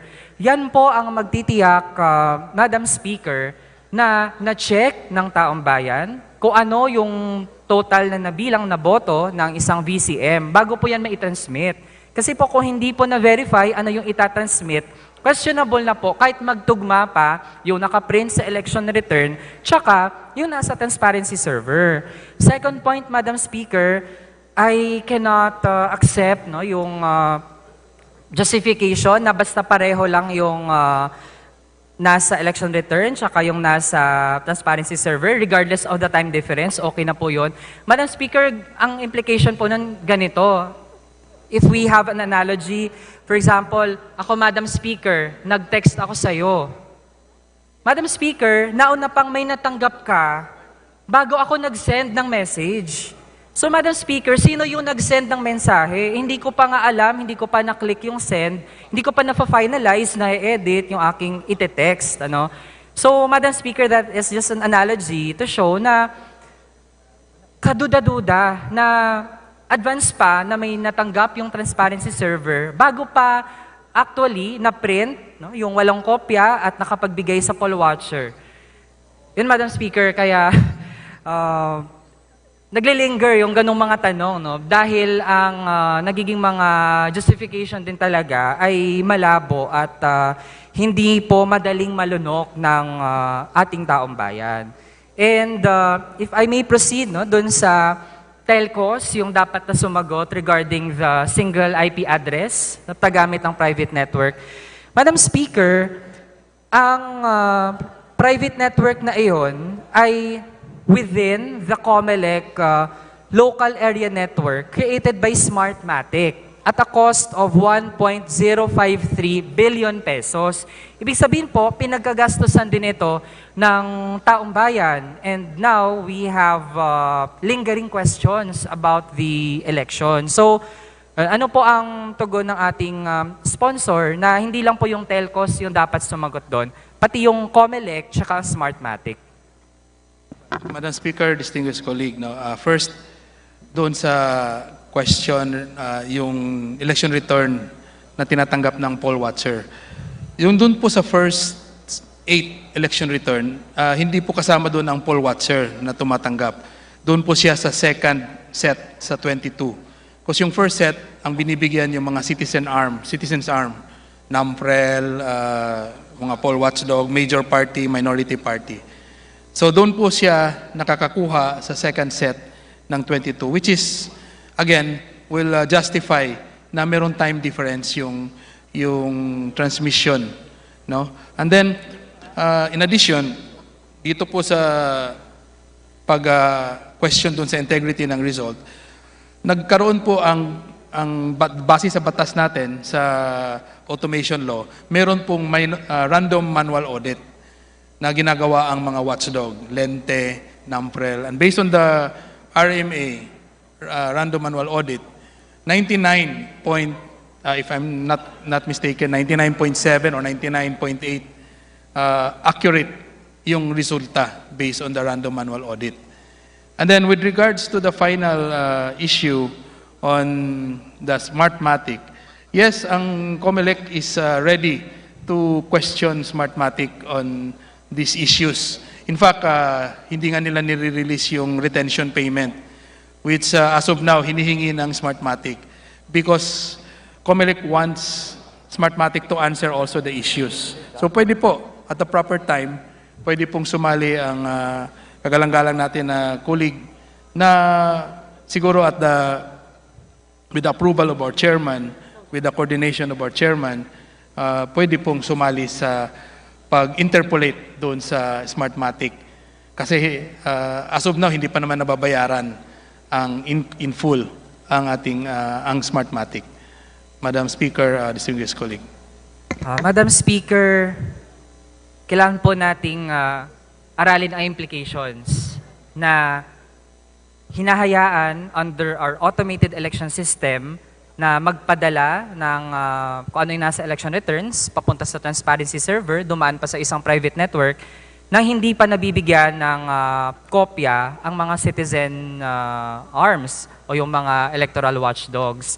Madam Speaker, pag gano'n, na-limit na lang sa iilang mga tao, and most likely yan ay ang mga political actors themselves, dun sa pag-verify, no, kung magagawa pa iyon, dun sa election returns, habang short-changed ang ating mga election watchdogs. Kaya, Madam Chair, babalik yon dun sa point na ang observations at ang conclusions na ating mga election watchdogs are based on what was only available, what was made available to them.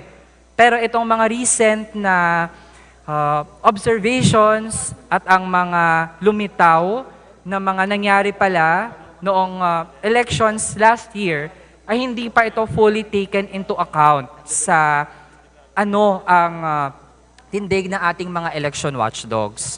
Kaya to wrap up this interpellation, Madam Chair, Madam Speaker, I would like to request that the Commission on Elections put into writing yung sagot doon sa ating mga dagdag na mga tanong sa mga hindi pa head-on na nasasagot ng Comelec. Kasi yung gusto lang naman natin, Madam Speaker, ay fully reliable, mapagkakatiwalaan na tipo ng eleksyon. And with an automated election system, we have seen na hindi posible na maging fully reliable ang eleksyon. Kaya may mga bansa po nauna pang nagsubok ng automated election system kaysa sa atin, but they let go of a fully automated election system dahil sa mga naging karanasan nila na ngayon ay nararanasan na rin natin. Yun lang, Madam Speaker, and thank you to our honorable sponsor for answering our questions. Thank you, Madam Speaker. Madam Speaker, if I may respond to the final statement of our dear colleague. Yes, our commissioner, our chairman, Chairman George, has recognized yung mga issues na ito. It's not, hindi nila dinidispense yung issues na to. But on the contrary, magiging bago na po ang sistema in the coming 2025 election. First of all, wala na pong transparency server this coming 2025 election. Para wala na po yung issue doon sa IP address. It will be direct from the precinct, diretso na po doon sa main server ang ating resulta. Second, magkakaroon na po tayo ng precinct level sort of virtual counting para hindi na ma-question ng mga kandidato kung yung boto ng kandidato pareho ba doon sa boto ng election return? Pareho ba sa resulta na piniprint sa election return? Ibig sabihin, magkakaroon po ng opportunity ang mga watchers na tingnan yung ballots na na-feed doon sa machine for this coming 2025 election. Mapipicturean nila yung mga balota, and then they can count it manually doon mismo sa presinto bago i-print yung election return so that they can compare. No? So pag nakita nila walang diferensya, that will now put to bed lahat ng mga issues doon sa questionable counting ng ating mga machine. No? In addition, finally, doon sa transmission na naging palaging issue natin sa election, based doon sa terms of reference ng ating Comelec, ay gagamit na po ng blockchain technology ang ating Comelec para maging secure ang ating transmission. And for those who are not familiar with blockchain technology, it's one of the new technology that will assure na mahirap, close to none, yung tampering or hacking na mangyayari because of its characteristic of immutability, immutable recording process ng isang blockchain technology. Thank you po, Madam Speaker, distinguished colleague. Thank you. Majority Leader. Madam Speaker, may we move to recognize the Senior Deputy Minority Leader, the gentleman from the 1st District of Northern Samar, Representative Paul Daza, for his interpellation. The Honorable Paul Daza is recognized for his interpellation.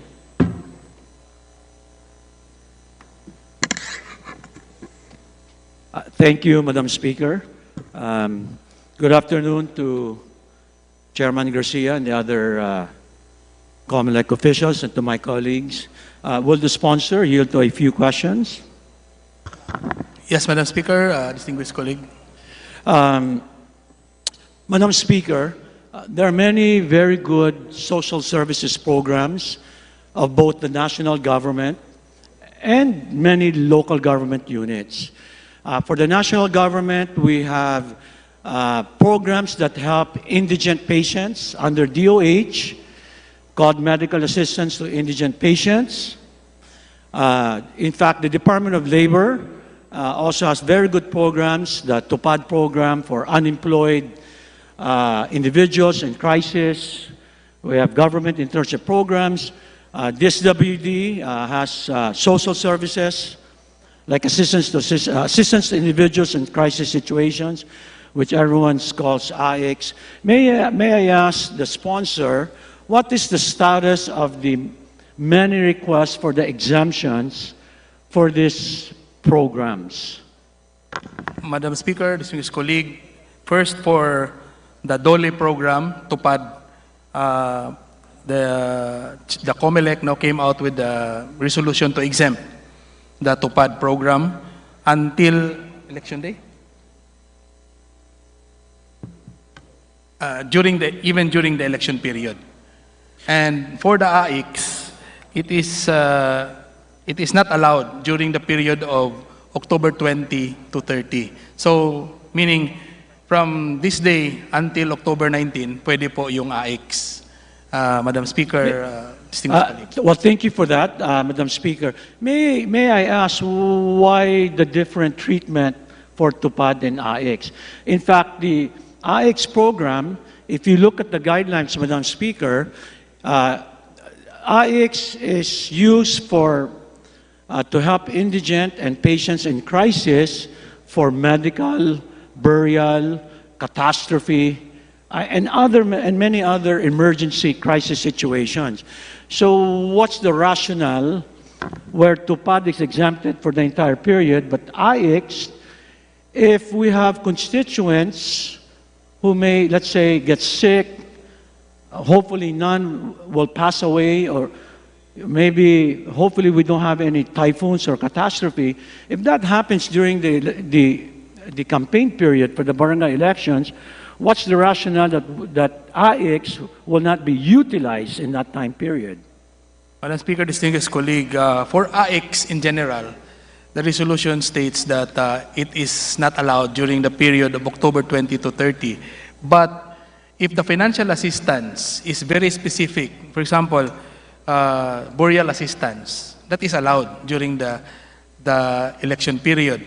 If there's a calamity, God forbid, no, in this coming election, automatic exempted yung mga social services. Then, as ang difference lang, if we generalize yung social service na AX lang ang gagamitin natin na label doon sa pagbigay, magiging bawal yon within the period of October 20 to 30. But if we give the financial assistance on a specific aspect, burial siya, medical assistance, transportation assistance, hindi po siya bawal, Madam Speaker, distinguished colleague. Thank you for the clarification. But it may be just subject to interpretation, and knowing the political situation in many areas, it may unnecessarily expose officials who may want to do good, you know, and then because that resolution or memorandum might complicate things for everyone, especially when it's really basically you're helping, you know, constituents who are having difficulty. What's your thought of the sponsor on that? Madam Speaker, distinguished colleague, with regards to social services, ang pagbibigay po, especially yung bawal, yung po sa kandidato, yung po ang pinagbabawal ng Comelec. So hindi pwedeng mamigay ang ating mga barangay candidates.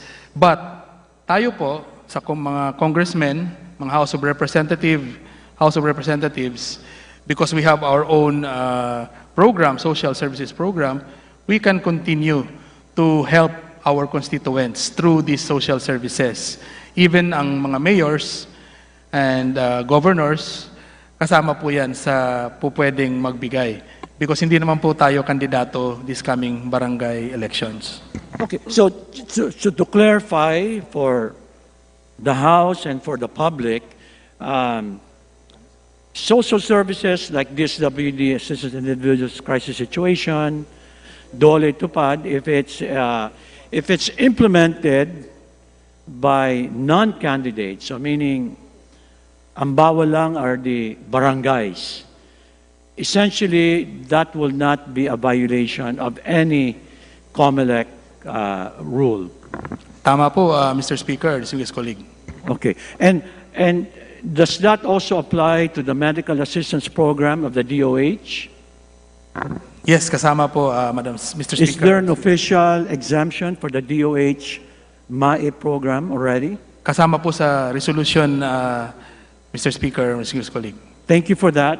I'm sure many of our local government officials will appreciate also further clarification. So, LGUs, municipalities, cities, and provinces who may have various social services programs, because they're not candidates, they are not prohibited from continuing their various social services programs. Is that correct? Yes po, Mr. Speaker, distinguished colleague, as long as these are regular programs na ginagawa. Meaning, ginagawa natin on a regular basis, hindi natin ginagawa dahil may eleksyon. Because there are some LGUs who are just creating new programs, particularly for this coming election. Pero pag ginagawa na natin yan years before, hindi po siya bawal. So meaning, Mr. Speaker, if a mayor, an LGU had an appropriation in their 2023 budget for, let's say, an item called social services to constituents in need, would that be interpreted as a continuing program and not in violation? Correct? Would that be correct? Mr. Speaker, distinguished colleague, yes, pag ngayon lang niya po linagay, hindi niya nilagay, let's say for example, he was elected mayor in previous terms, pero hindi niya ginagawa yung program, kailangan niya pa humingi ng exemption from Comelec. Okay, so meaning if it's, let's say, a supplementary appropriation requested by the governor or the mayor, that may be in jeopardy of running to the issues of Comelec. Tama po, Mr. Speaker, distinguished colleague. As long as we can, it's clear na hindi po siya ginagawa before. Okay, thank you for those clarification. I think we all appreciate that, especially with the barangay elections coming up. My second question is, can the sponsor shed light to many of the concerns of all members, actually, both in the majority and the minority, regarding the tax compliance requirements of candidates for the barangay election? Could you shed some light on what really that is, the requirements, the paperwork, and why that was required by the Comelec? Mr. Speaker, distinguished colleague, may I ask for what particular requirement are you referring? The BIR requires, the BIR requires tax registration for candidates for the barangay election. I'm sure the Comelec knows that. So what's the background of that? Did the Comelec agree with the BIR that this is a requirement, as part of the requirement of becoming an official candidate? What's the process? So I think that's many members of the House, and actually the public, are interested what's really that tax registration is all about. Mr. Speaker, distinguished colleague, with regards to that 500 peso requirement of the BIR, that's not within the jurisdiction of Comelec. Hindi po siya requirement for the barangay candidate to file his candidacy. That requirement stems from the requirement to file SOSE. Lahat po ng kandidato nagpa-file ng SOSE. Under po the NIRC, meron pong requirement of registration. So, doon po ang BIR on their own, implemented that requirement because nakikita nila na at the end of the election period, everybody should file SOSE kasi nasa batas po ng Omnibus Election Code. So, with that, kailangan po sila mag-register with the Comelec. So yun po, yung 500 is a sort of registration lahat ng kandidato. Because the BIR is expecting na the candidates will receive financial donation from their supporters. Mr. Speaker, distinguished colleagues. For the public who may be listening in to our deliberations, can the sponsor elaborate on the SOSE? I mean, we understand what that is, but for the people who are listening. The SOSE is a statement of contribution and expenditure of each candidate in every election. So that is a requirement by the Comelec that all candidates should file, whether barangay candidates or national level candidates. So if the candidate will not file, especially if they will forget to file twice, so they will be subject for disqualification in the succeeding election. Mr. Speaker, distinguished colleague. And from what I recall, the SOSE, I think, has to be filed within 30 or 45 days after the election day. Mr. Speaker, distinguished colleague, for barangay election purposes, after 30 days. Okay, 30 days. To clarify po, yung 500 peso requirement, hindi po requirement ng Comelec. So it's the BIR on their own. And does the Comelec support the BIR requirement? Because that's burdensome. There are many SK members, candidates, who are students who have no income, and they're being required to pay 500 pesos. I can't recall, I think this is the first time it's being implemented. I didn't realize that an election period is a revenue generation activity for the national government. It's somewhat shameful, Mr. Sponsor. What are your thoughts on that? Mr. Speaker, distinguished colleague, yes, the Comelec do not agree with the BIR. No? Kasi it's really a financial burden on the part of the barangay, especially with the barangay candidates. So, Mr. Speaker, thank you for that. Now, my understanding, when you file that statement of contributions and expenditure, it is not filed with the BIR, it's filed with the Comelec. So, to connect the filing of the SOSE with the tax registration is really completely separate. Mr. Speaker, distinguished colleague, the reason that there's a connection because in the filing of SOSE, kailangan po mag-attach ng mga resibo. So yung resibo po galing po sa BIR. That's how to liquidate the donation. But the problem with yung presumption ng BIR doon sa donation, sa financial donation, pinapresume nila na subject to donor's tax, which in fact, hindi siya subject to donor's tax. Mr. Speaker, distinguished colleague. Is the sponsor familiar with Article 5 of the Philippine Constitution, in particular Section 1, that refers to suffrage? Yes po, Mr. Speaker. Mr. Speaker, part of that Section 1 reads, no literacy, property, or other substantive requirement shall be imposed on the exercise of suffrage. Would the good sponsor agree with me that the tax registration and the 500 peso requirement may be a violation of Article 5, Section 1?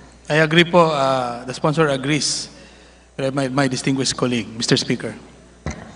Can we get the position of the Comelec, having the sponsor already supported this representation's opinion on it, to come up with an action plan to deal with this issue? Mr. Speaker, yes po, the Comelec will come up with an action plan because it's really not part with the requirement of filing the candidacy. So, and it violates the section under Article 5 that you mentioned, distinguished colleague, Mr. Speaker. Is there still a possibility, Mr. Speaker, that the Comelec can come up with some sort of an issuance to make that BIR requirement not applicable for these upcoming barangay elections? Mr. Speaker, distinguished colleague, yes po. The answer is yes. The Comelec will come up with a resolution or a petition advisory addressed to the BIR by tomorrow, Mr. Speaker, distinguished colleague. Thank you very much. Many of the members are happy with the assurance and the commitment made by the good sponsor. I appreciate your support on that particular issue and the clarification for the many concerns on social services. Thank you so much, Mr. Speaker. Thank you po, Mr. Speaker, distinguished colleague. Majority Floor Leader. Mr. Speaker, I move that we recognize Honorable Joseph Stephen Caraps Paduano of Abang Lingkod Party List. The Honorable Joseph Paduano, you're recognized. Thank you, Mr. Speaker. Thank you, Majority Floor Leader.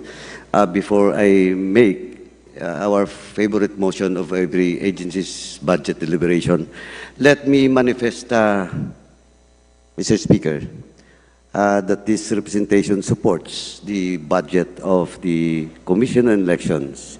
And in fact, I'm urging the members of this honorable body to support the restoration of the budget for consideration with regards to the preparations for the national and local elections this coming 2025. Namely, the ballot paper and ballot printing, the overtime pay, the voter education and advertising expenses, deployment of election machines, equipments, and supplies, just to name a few, of course, and the budget for the internet voting for our overseas Filipinos. That is around 5.969 billion, Mr. Speaker. I urge this honorable body, this august body, to please support the restoration of such budget mentioned. And, Mr. Speaker, there will be no other members from the minority who wishes to ask questions. I move to terminate the budget. I move to terminate the period of interpolation on the budget of the Commission on Elections. So move. Mr. Majority Speaker. Leader. Mr. Speaker, we join the motion to terminate the budget interpolation on the proposed budget for the Commission on Elections, Mr. Speaker. Maraming salamat po, Mr. Speaker. There is a joint motion from the minority and majority to terminate the interpellation of the proposed budget of the Commission on Elections. Is there any objection? Hearing none, the interpellation for the proposed budget of the Comelec is hereby terminated. 2 minutes suspension to allow the next batch of government agency to occupy the place.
Consider the proposed budget for the Commission on the Filipino Language. Is there any objection? Hearing none, motion is approved. Please proceed, Your Honor. Speaker, I move that we suspend the session for a few minutes to allow our officials from the Commission on Filipino Language to access our gallery, Mr. Speaker. Session is suspended.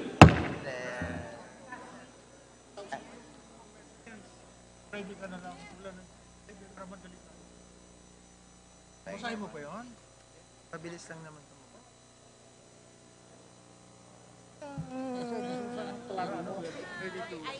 Para ano naman.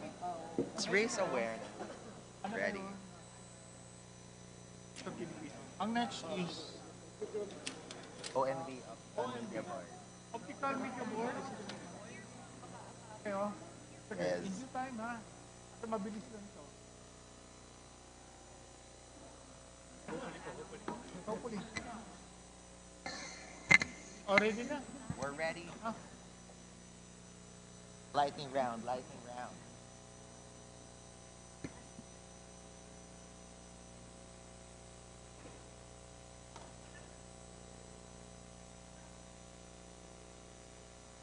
Tababa ako, mataba. Session is resumed. Majority Leader.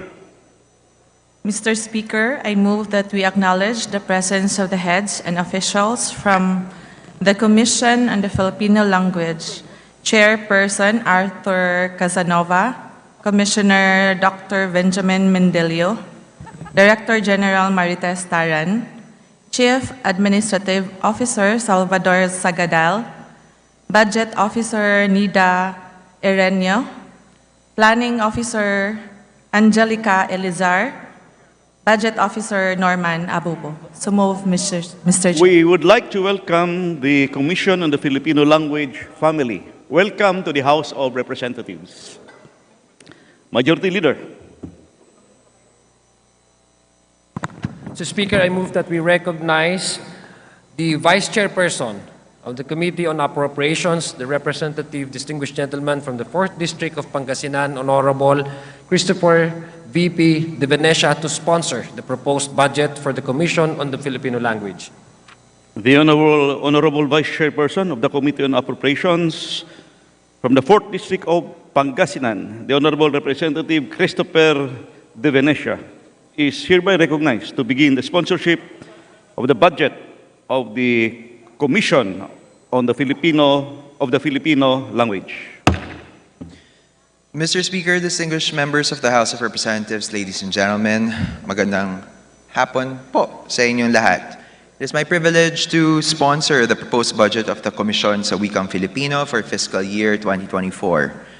The KWF implements links and advocates for research aimed towards the development, promotion, and preservation of the Filipino language and other languages in the Philippines. The KWF has one major program, namely the Filipino and Other Philippine Languages Development Program. And under such program, they have 5 anchor projects: the Sagip Wika, or language preservation; the Yamang Wika, or language repository; the Sigla Wika, or language revitalization; the Sulong Wika, or the language promotion; and the Salin Wika, or language translation.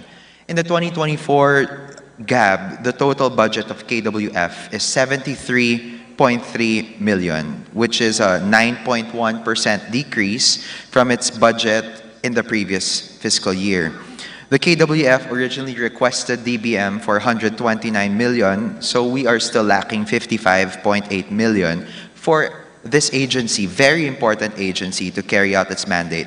The reduction negatively impacts the agency insofar as the amount of Philippine language preservation programs carried out and the release of the Diccionario sa Wikang Filipino mobile app. Programs such as translating nutritional infographics to select Philippine languages and the implementation of the Filipino Sign Language Act will also be hindered. So, Mr. Speaker, my dear colleagues, I solicit your kind support for the approval and augmentation of the Commission on Wikang Filipino's budget. Thank you, and we are now ready for interpolation. Majority Leader. Speaker, I will now move that we recognize the Senior Deputy Minority Leader, Representative Paul Daza of the 1st District of Northern Samar. The Honorable Deputy Minority Leader, the Honorable Paul Daza, is recognized. There being no members from the minority who wishes to question, I move to terminate the period of sponsorship and debate for the said budget for the Commission. Majority Leader? Speaker, we join the motion by the Senior Deputy Minority Leader to terminate the interpellation on the proposed budget for the Commission on Filipino Language, Mr. Speaker. There is a joint motion to terminate the interpellations of the proposed budget of the Commission on the Filipino Language. Is there any objection? The Chair hears none. Motion is approved. Congratulations. Motion to suspend for a few minutes, Mr. Speaker. Session is suspended.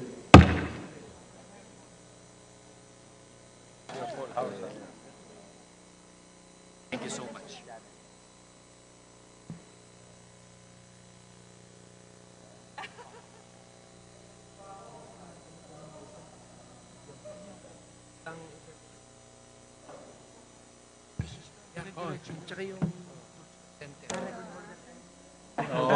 Sa full house. Sa akin yun. Ikaw ba yun? May tanong ka ba? Ikaw mag-term, ako magtanong lang. Oh, sige, siya. Nagsigurado ka pa. Tatanong. NCCP ba? Walang magtatanong.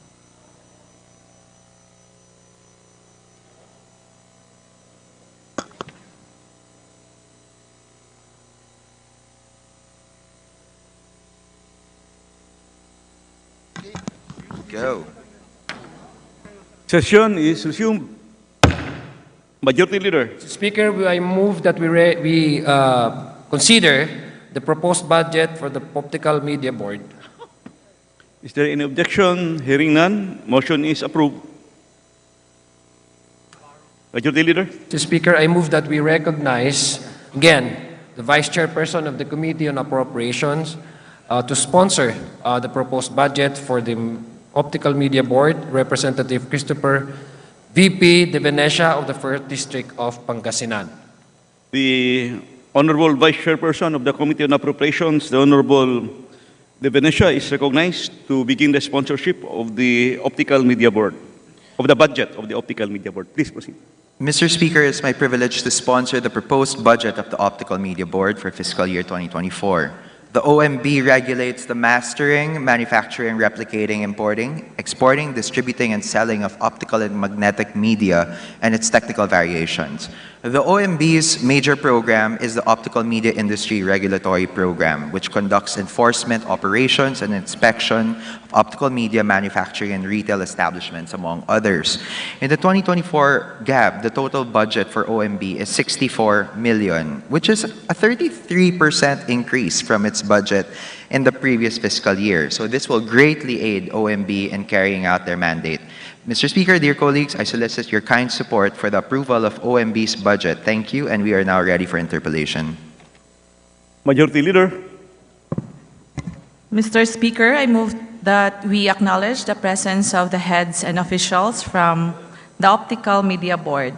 Officer in charge, Chairperson and CEO, James Ronald Macasero, Board Secretary Dennis Lorenzo Pinlac, Chief Legal Division Attorney Maria Gia Denise Frias, Chief Registration and Licensing Division Esperanza T. Coronel, Chief Enforcement and Investigation Division Manuel Mangubat, Chief Administrative and Finance Division Janine Joyce Galang, OIC Budget Unit Jennifer B. Azores, and Attorney Chaveli Joanne Labrador Batuon.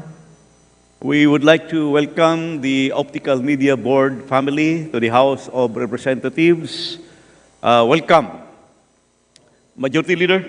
Speaker, for his interpellation, I move that we recognize the Senior Deputy Minority Leader, the gentleman from the 1st District of Northern Samar, Representative The Honorable Paul Dasa. Please proceed. Mr. Speaker, there being no member of the minority who wishes to question the budget of the Optical Media Board, I move to terminate the period of sponsorship and debate. Majority Leader. Speaker, we join the motion of the Senior Deputy Minority Leader to terminate the interpolation on the proposed budget for the Optical Media Board, Mr. Speaker. There is a joint motion to terminate the interpellations of the proposed budget of the Optical Media Board. Is there any objection? The chair hears none. Motion is approved. Termination, the interpellation is hereby terminated. Mr. Speaker, motion to move for a few minutes suspension. 1 minute suspension.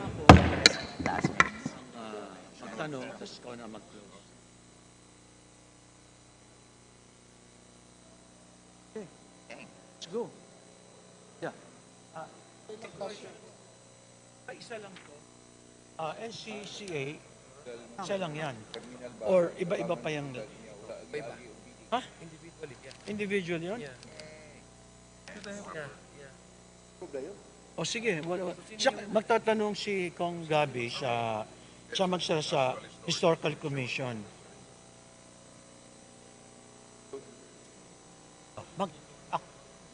Ako na magtatanong. All right. Thank you so much, OMB family. Thank you. OMB fam. NCCA.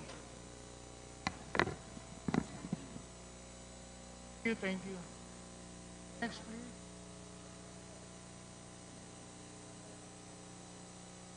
I see what NHCP. NCCA. After this.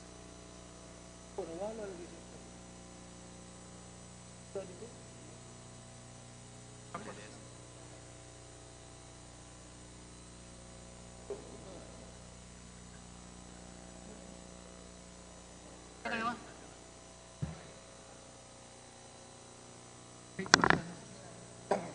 Sir, pasensya na. We are in a hurry. We're ready. Ready, ready, ready. Are ready.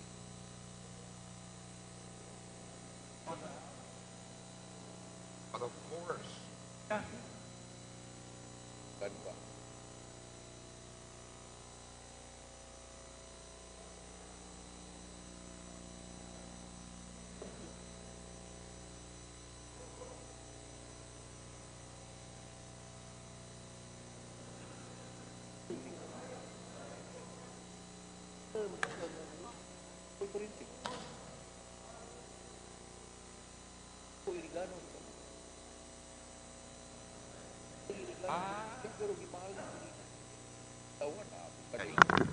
Session is resumed.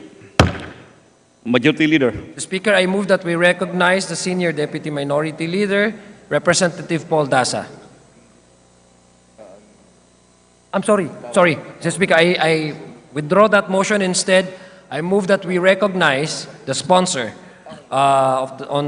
sponsor of the proposed budget for the National Historical Commission of the Philippines, the Vice Chairperson of the Committee on Appropriations, Representative Christopher V.P. De Venecia. So moved, Mr. Speaker. The Honorable Vice Chairperson of the Committee on Appropriations from the 4th District of Pangasinan, the Honorable Representative Christopher De Venecia, is recognized to begin sponsorship of the proposed budget of the National Commission for Culture and Arts. Mr. Speaker, it's my privilege to sponsor the proposed budget of the National Commission for Culture and the Arts for fiscal year 2024. The NCCA is the coordinating and grants-giving agency for preservation, safeguarding, development, and promotion of Philippine arts and culture. The NCCA has two major programs. First, the National Culture and Arts Coordination Program, responsible for formulation and implementing policies, projects, and grants. These projects include the Cultural Mapping Technical Assistance Program and Administration Operations and continued conservation of the Metropolitan Theater, as well as the creation and establishment of Centros Rizal all over the world. And number two, the National Culture and Arts Development Program. Projects under said program include the establishment and maintenance of schools of living tradition, as well as the celebration of National Arts Month every February of each year.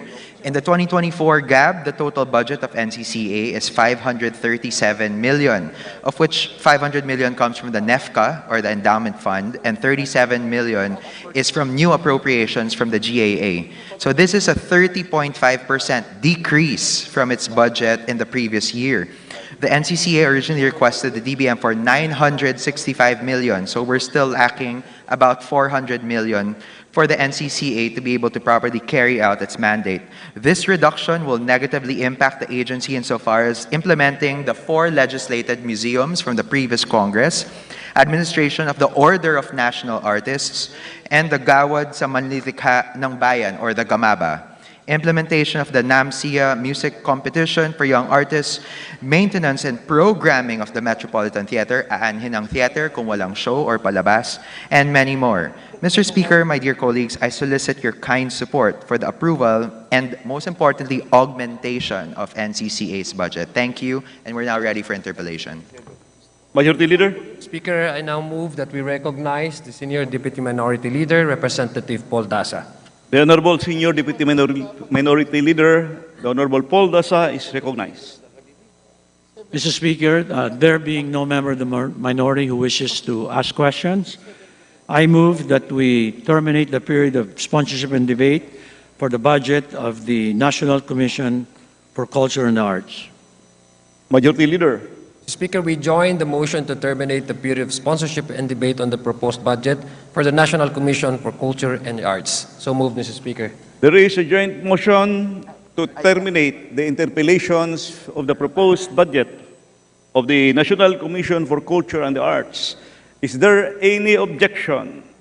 The chair hears none. Motion is approved to terminate the interpellation. Majority Leader. Mr. Speaker, I move that we acknowledge the presence of the heads and officials from National Commission for Culture and the Arts. NCCA Chairperson Victorino Manalo, Executive Director Executive Director Oscar Kasaysay, Deputy Executive Director for Administration and Support Services Maricho Teliano, NEFCA Chief Accountant Herencio Lapitan, Administrative Officer Maria Marilyn Estrella. We would like to acknowledge the National Commission for the Culture and Arts family. Welcome to the House of Representatives. Mayong pag-abot, Mr. Kasaysay. May we move for a few minutes of suspension? Session is suspended. Ano yun?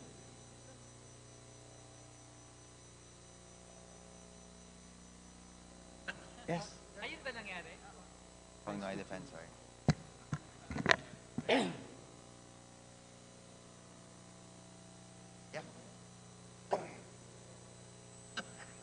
Honey.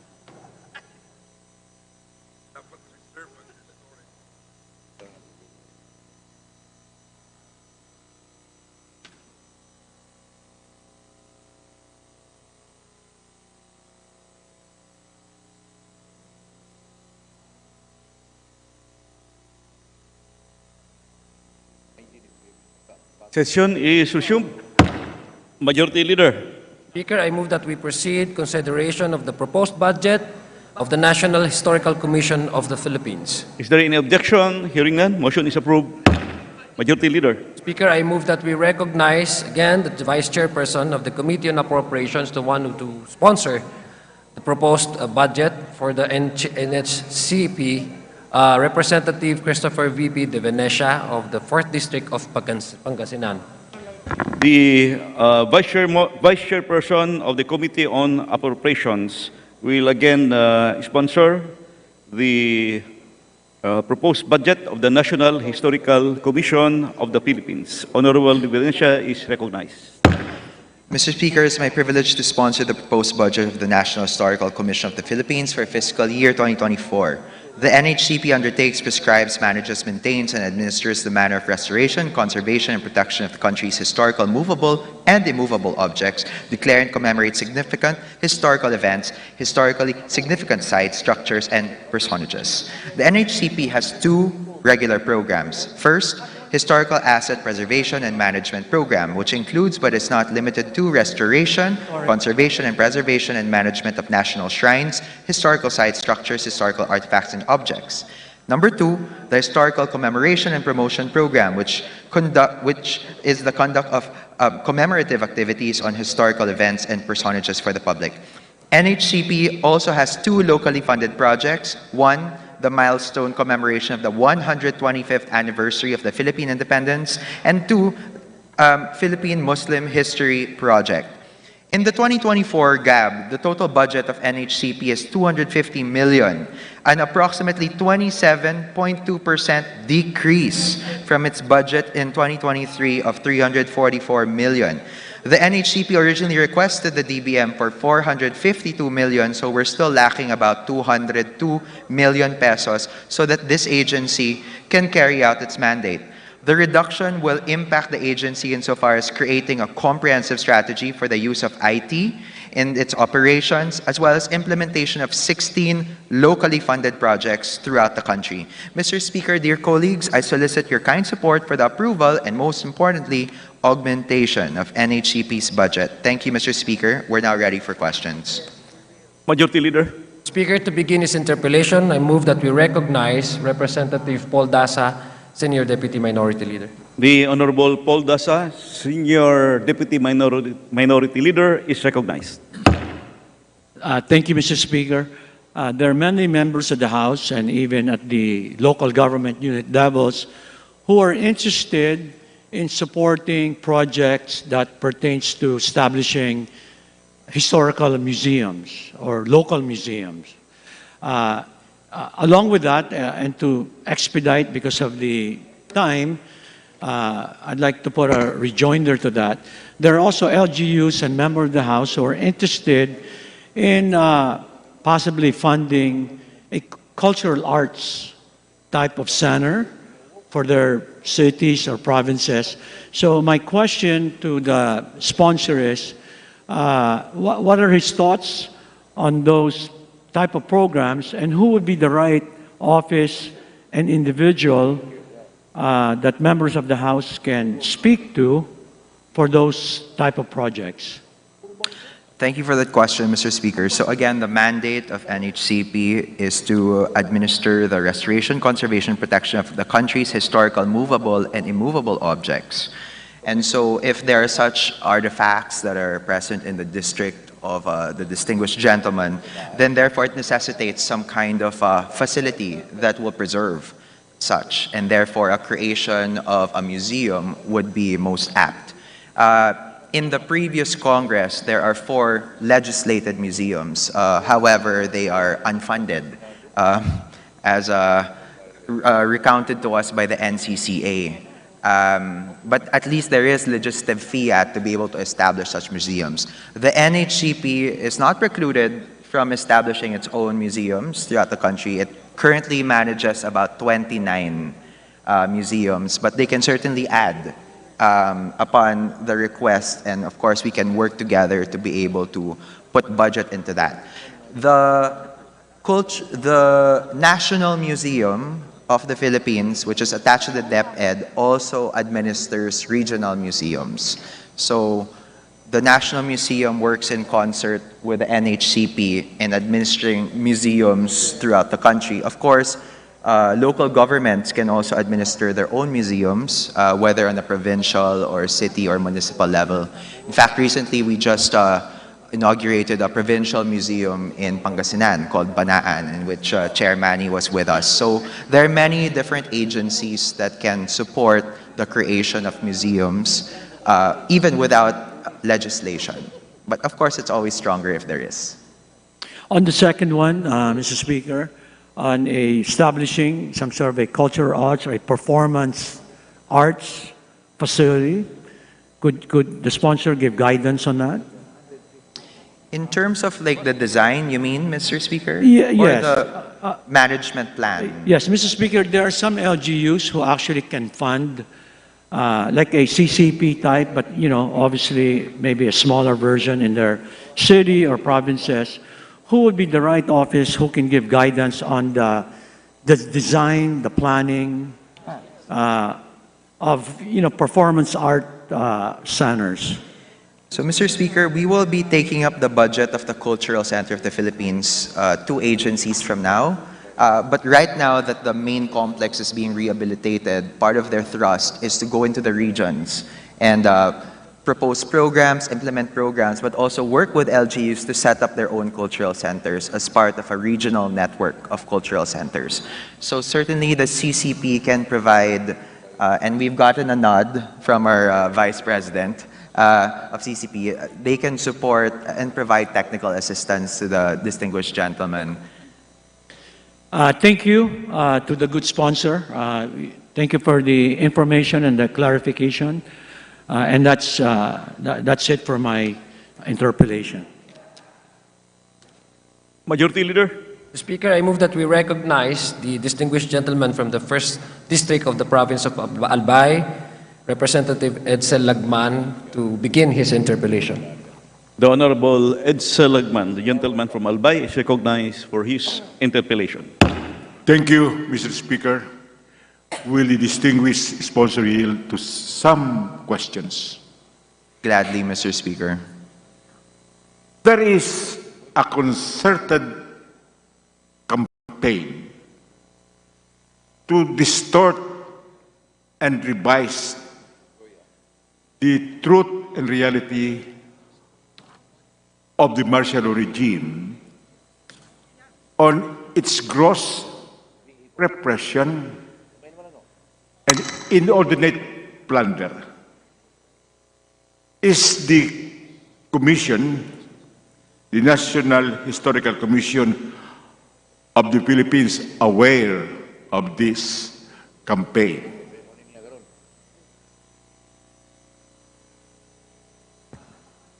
So, Mr. Speaker, in response to the query of the distinguished gentleman from Albay, part of the mandate of the NHCP is to be able to conduct research on, and of course, to be able to preserve and protect and promote the heritage, the history of the country.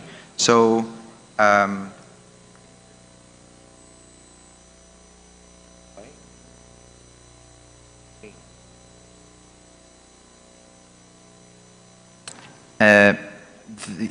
and if I may read from the NHCP briefer, in terms of the historical distortion that is mentioned by the distinguished gentleman, the NHCP believes that on the issue, a whole-of-nation approach is necessary. On the part of the agency, it utilizes available resources, network, and collaborate with trusted communicators and institutions in the public and academic fields and make use of new technologies to expand their audience beyond the traditional makeup. In August of this year, Mr. Speaker, the NHCP launched the National Memory Project, an online platform that can hold a great number of high-resolution digitized materials concerning Philippine national and local history. It envisions the democratization of Philippine history materials, which will make knowledge of the past more accessible to the public. Well, may we know, let me repeat my question, whether the Commission is aware of this distortion and revisionism of the true facts during the martial law regime. Yes, Mr. Speaker, the agency is very much aware, especially of the disinformation that's being peddled online, and that's why it's amping up its efforts to be able to produce all of these research materials, which admittedly would need even more augmentation on the part of Congress in terms of its budgetary allocation, so that they can produce the material but also mainstream it to the general public through different modalities, not just through physical printed publications or books, but even online. Has there been any publication of these supposed materials?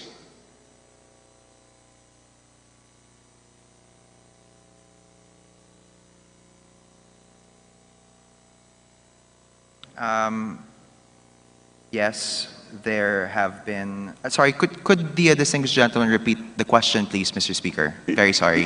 The distinguished sponsor said that the Commission is conducting research on the necessary materials. May we know whether any publication has already been made out of their research? Yes, Mr. Speaker, according to the NHCP, 3 publications have actually been produced and disseminated. The first is on, of course, on the issue and subject of martial law. The first is called Mamatay ng Dahil Sa'yo. 2 volumes of that title. There's also a Marcos Pa Rin and also In Dialogue, and among many other publications. So these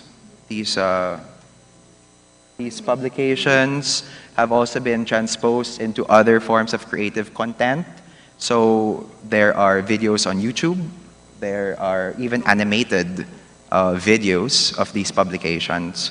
So they're trying to reach a broad base and massive audience for their education and awareness of what happened. Mr. Speaker, distinguished sponsor, I would appreciate if I could be given copies of this publication Certainly. for my perusal and critical assessment. Mr. Speaker, the NHCP commits to providing the distinguished gentleman with a copy of all of the publications of the kaya ba? All of the publications of NHCP, but definitely at least those texts that were mentioned earlier. How wide is the circulation of this publication?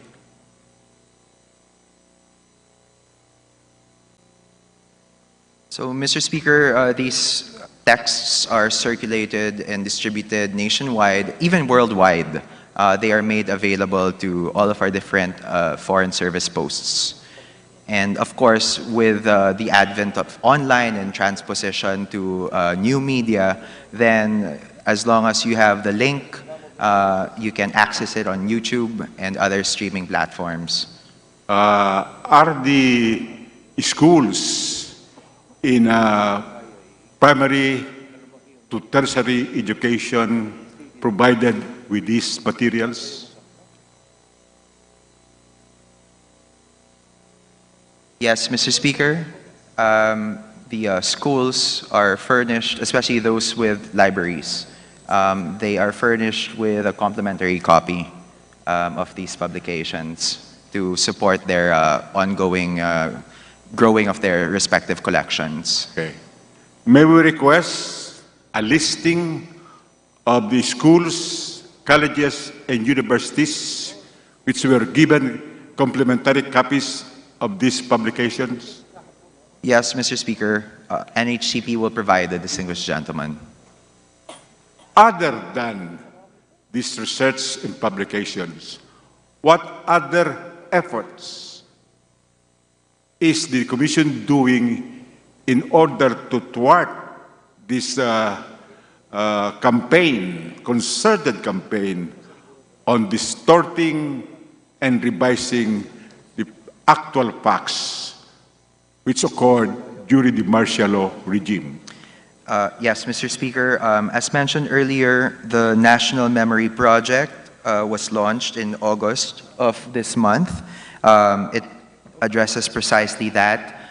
In addition, there are a lot of conferences, seminars, fora, which are regularly organized by the NHCP to be able to, again, mainstream awareness of history and in accordance with its mandate. May we request for a written context of this memory program? Yes, Mr. Speaker. NHCP will provide the distinguished gentleman. Mr. Speaker, distinguished sponsor, the atrocities and plunder of the Marcos Sr. martial law regime and the sacrifices and heroism of its victims and survivors must never be allowed to be swept under the rug of distortion and historical revisionism. Would you agree with this? Yes, Mr. Speaker. Whatever has happened throughout our history should always be preserved and protected. Mr. Speaker, It's distinguished precisely sponsor. the mandate of this agency. to do so. Mr. Speaker, distinguished sponsor, the Filipinos' memory of this darkest era in our history must be perpetuated to repel any attempt of repetition. Would you agree with this? Yes, Mr. Speaker. And that memory program would be consistent with this statement? Yes. Okay. Prior acknowledgement of the horrors of martial law and subsequent punishment of those culpable for the repression and penalties during this tyrannical period must be the conditions precedent to a consensus reconciliation. Would you agree with that? Well, Mr. Speaker, again, the mandate of this agency is preserve and promote and mainstream awareness of history. So what it is mandated to do really is to make sure that the history is intact and preserved and promoted and disseminated. And there will be other government agencies that will be charged with regards to, certain reparations, for example, or the administering of justice to said victims. I believe we just took up the budget of the Commission on Human Rights earlier, and they're the ones tasked to do just that. Mr. Speaker, distinguished sponsor, we cannot move forward together without looking back. The ignominy of the past will forever haunt the present if we attempt to consign to oblivion the inordinate transgressions and flagrant misrule of the martial law regime. Would you agree with that? Yes, the agency very much agrees with it. Tomorrow, we are celebrating the 51st anniversary of the Declaration of Martial Law. We celebrate anniversaries not only to commemorate past achievements, but also to condemn past horrors. Would you agree with that, Mr. Sponsor?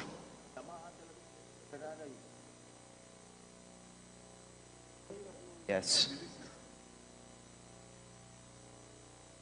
Sorry, Mr. Speaker, could we ask the gentleman to repeat the question? I'm very, very sorry.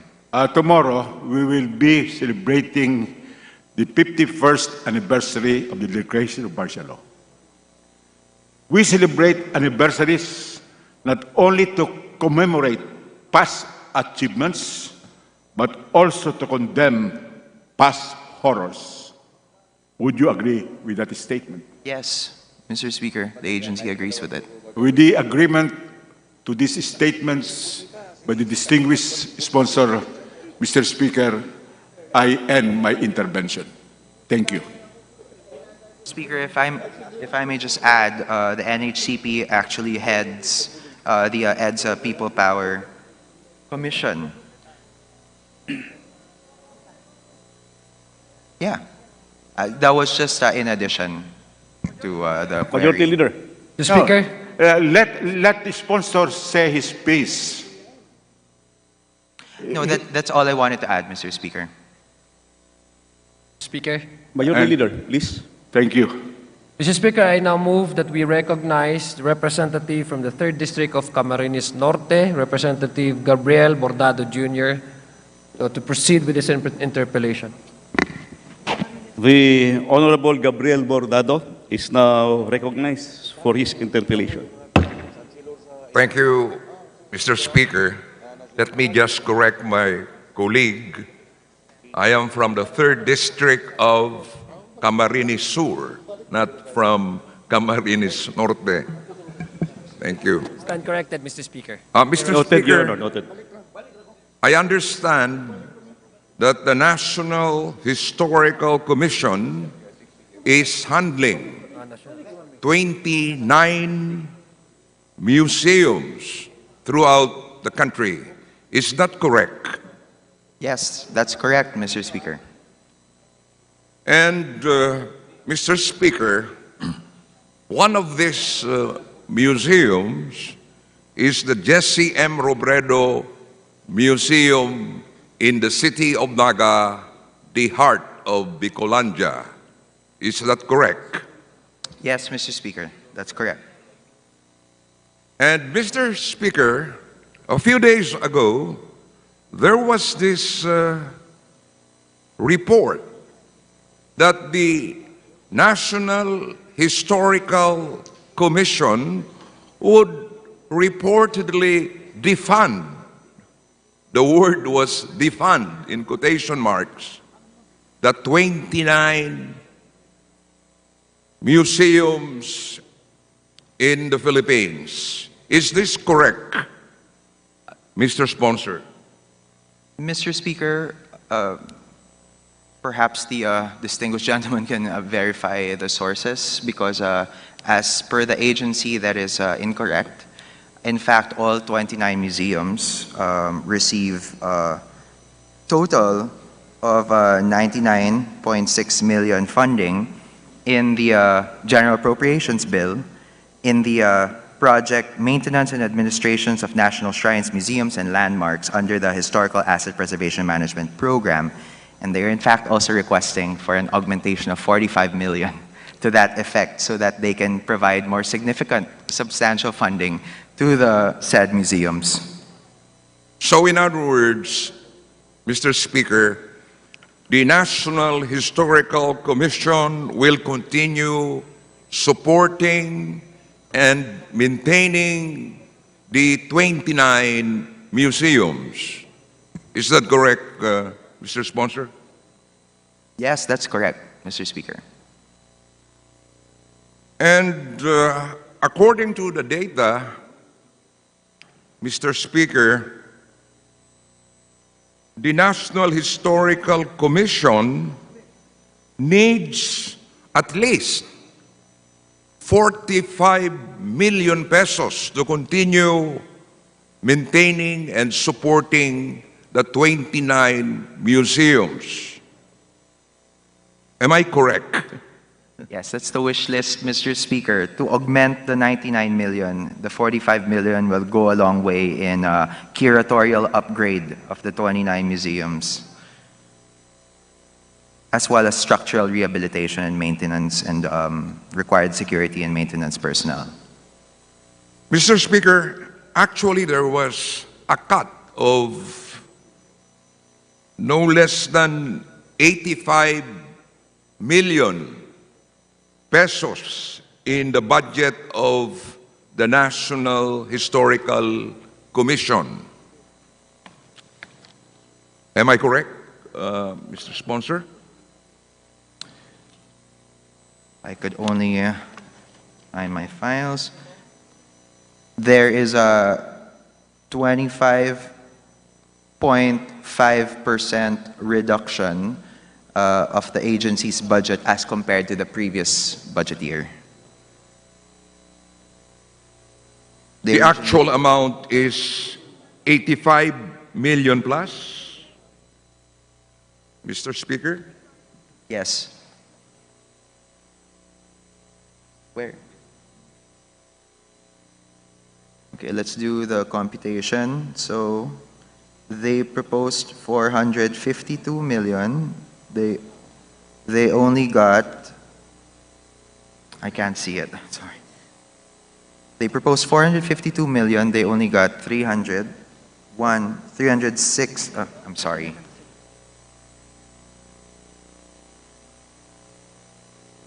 Yeah, that is correct, Mr. Speaker. There is an 85 million peso decrease. So, Mr. Speaker, I am supporting the move to increase the National Historical Commission, considering its responsibilities and functions, Mr. Speaker. Thank you very much, Mr. Speaker. The agency appreciates that, Mr. Speaker. Majority Leader? Yeah. You may proceed, Your Honor. The Honorable Bordado, please proceed. Mr. Speaker, there being no other member of the minority who who wishes to interpolate, I move that we terminate the sponsorship and debate in connection with the budget of the National Historical Commission. Mr. Speaker. Majority Leader. Speaker, we join the motion to terminate the sponsorship and debate on the proposed budget for the National Historical Commission of the Philippines, Mr. Speaker. There is a joint motion both from the minority and majority to terminate the interpellations on the proposed budget of the National Historical Commission of the Philippines. Is there any objection? Hearing none, motion is approved. Majority Leader. Mr. Speaker, I move that we acknowledge the presence of the heads and officials from the from National Historical Commission of the Philippines, Chairperson Emmanuel Calario, OIC Office of the Executive Director Carminda Arevalo, Deputy Executive Director for Programs and Projects Alvin Alcid, OIC Office of the Deputy Executive Director for Administration, Rosario Sapitan, Chief History Researcher, Rinal Talita, Budget Officer 3, Hatch Cruz, Planning Officer 3, Jericho Vester Vargas. We would like to acknowledge our guests from the National Historical Commission of the Philippines. Welcome to the House of Representatives.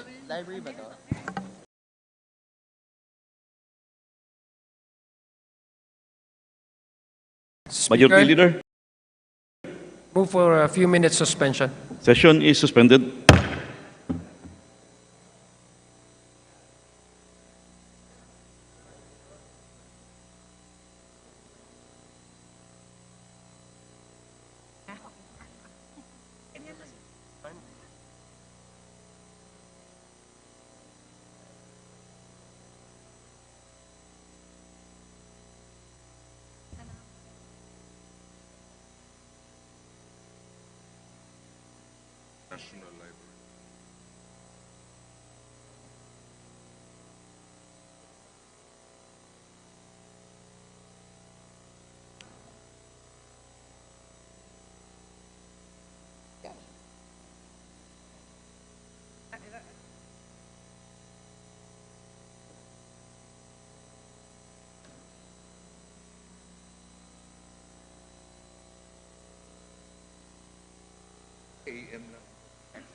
Ako na.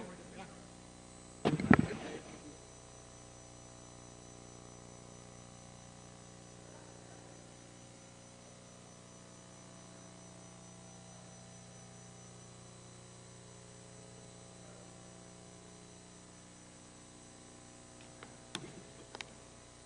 Session is resumed. Majority Leader. Speaker, I move that we proceed consideration on the proposed budget for the National Library of the Philippines. Is there any objection? Hearing none, motion is approved. Majority Leader. Mr. Speaker, I move that we acknowledge the presence of the heads and the officials from the National Library of the Philippines, Director 4, Cesar Gilbert Adriano, Director 3, Edgardo Quiros, Chief Bibliogra Services, Jennifer Di Masaca, Admin Officer 4, Head Budget Section, Marvin Van Gorja, Librarian 4, Maricel Diaz, Administration Officer 4, John Jeric Pangilinan. So move, Mr. Chair. Is there any objection? We would like to acknowledge the presence of our guests from the National Library of the Philippines. Welcome to the House of Representatives. Majority Leader. Speaker, once again, I move that we recognize the Vice Chairperson of the Committee on Appropriations, a representative from the 4th District of Pangasinan, to sponsor the proposed budget for the National Library of the Philippines, Representative Christopher VP de Venecia. The Honorable Vice Chairperson of the Committee on Appropriations from the 4th District of Pangasinan, the Honorable Representative Christopher de Venecia, is recognized to begin the sponsorship of the proposed budget of the National Library of the Philippines. Mr. Speaker, it's my privilege to sponsor the proposed budget of the National Library of the Philippines for fiscal year 2024. The NLP serves as the repository of all Filipiniana materials with an extensive collection of library resources available in different forms and media. In fact, it has two major programs. First, the National Library Program, which includes acquiring new library materials, and two, the Library Extension Program, which involves supporting and establishing extension libraries. There are actually also three locally funded projects under said agency. First is the operation of congressional libraries in Tayuman, Tondo, Manila, Balilihan, Bohol, and operation of Batanes Provincial Library in Basco, Batanes. In the 2024 GAB, the total budget for NLP is 177 million, a 22% decrease from its budget in the previous year. The NLP originally requested a DBM for 214 million, so it would be most appreciated if we can augment their budget with 37 million. The reduction unfortunately impacts the agency insofar as the amount of books provided to public libraries, as well as the installation of fire suppression systems and carrying out their literacy programs, among others. Mr. Speaker, I solicit your kind support for the approval and augmentation of NLP's budget. We're now ready for interpolation. Majority Leader. Speaker, for her interpellation, I move that we recognize Representative Bernadette B.H. Herrera of the party list BH.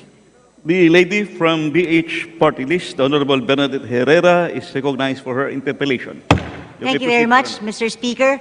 Mr. Speaker, Mr. Sponsor, I cannot help but hear your plea for concern for the National Library, especially when it comes to the fire suppression.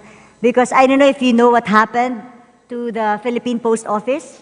Are you aware, is the sponsor aware of what happened to the Philippine Post Office when it burned down at walang natira kahit ano?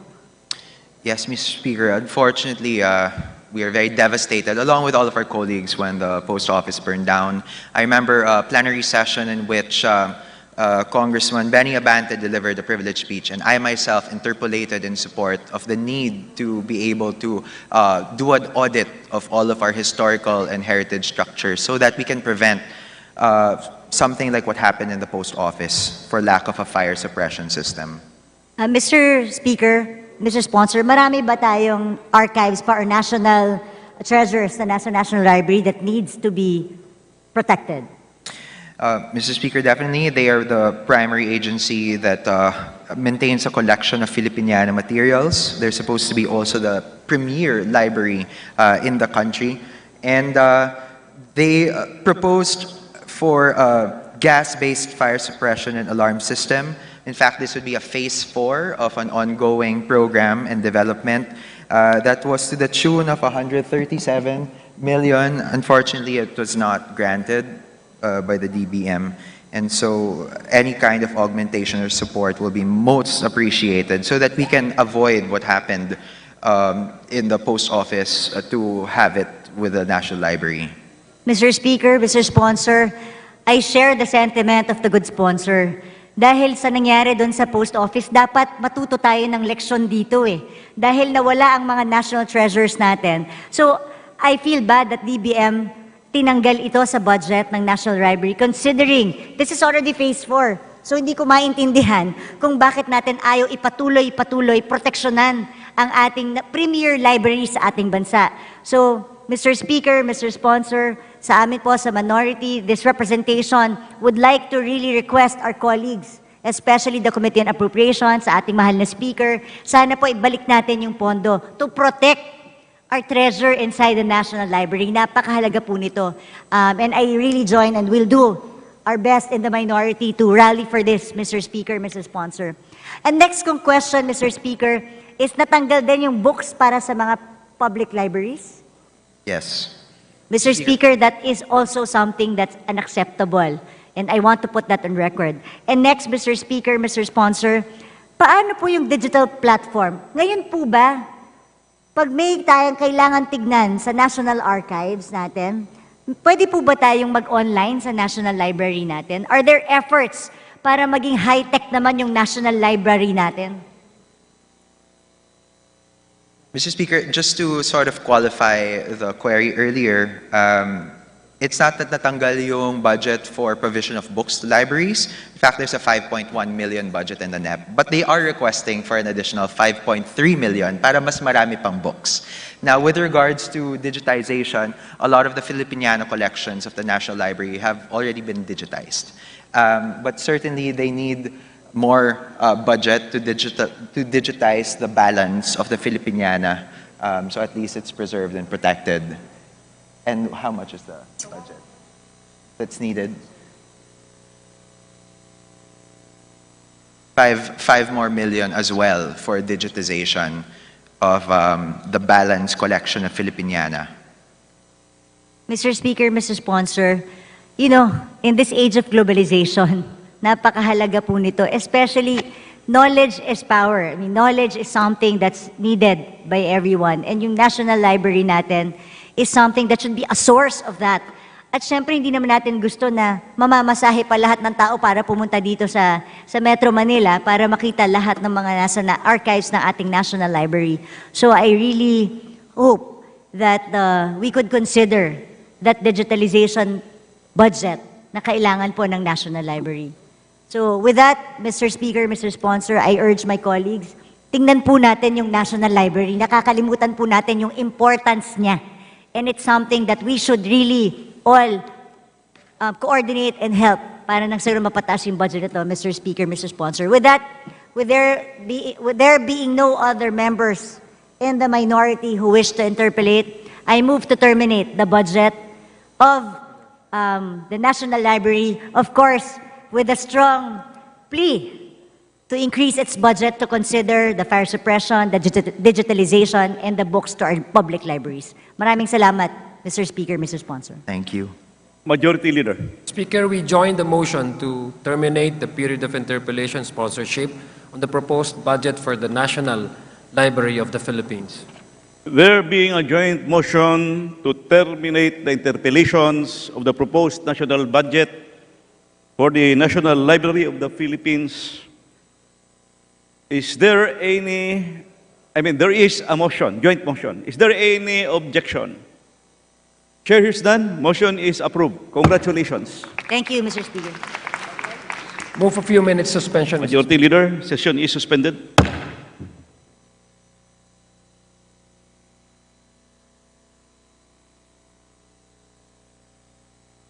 Ready?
the presence of the heads and officials from the National Archives of the Philippines, Executive Director Victorino Manalo, Deputy Executive Director Marietta Chu, Chief Administrative Officer Jocelyn Reyes, Supervising RMA Maureen Janet Mercado, Administrative Officer 5 Marisa Espiritu, Administrative Assistants Jezreel Mara Velasco.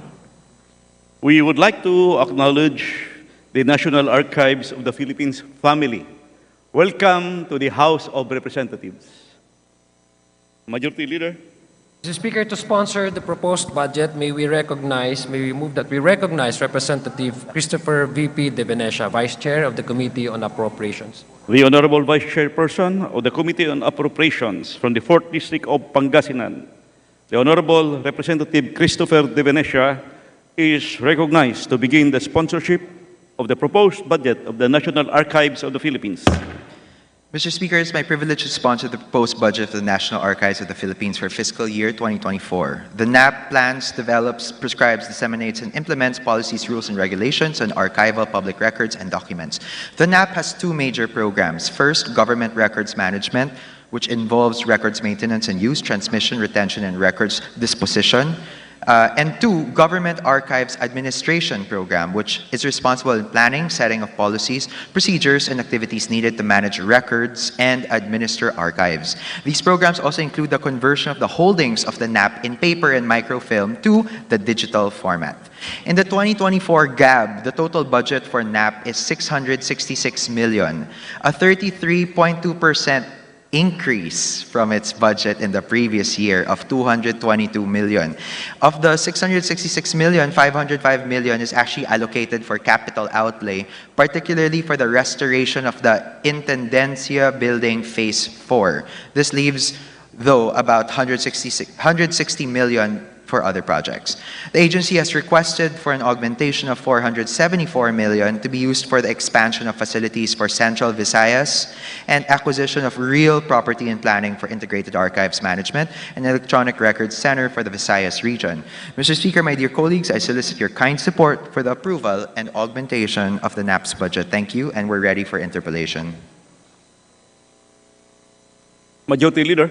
Speaker, I move that we recognize Representative Bernadette B.H. Herrera of the party list BH.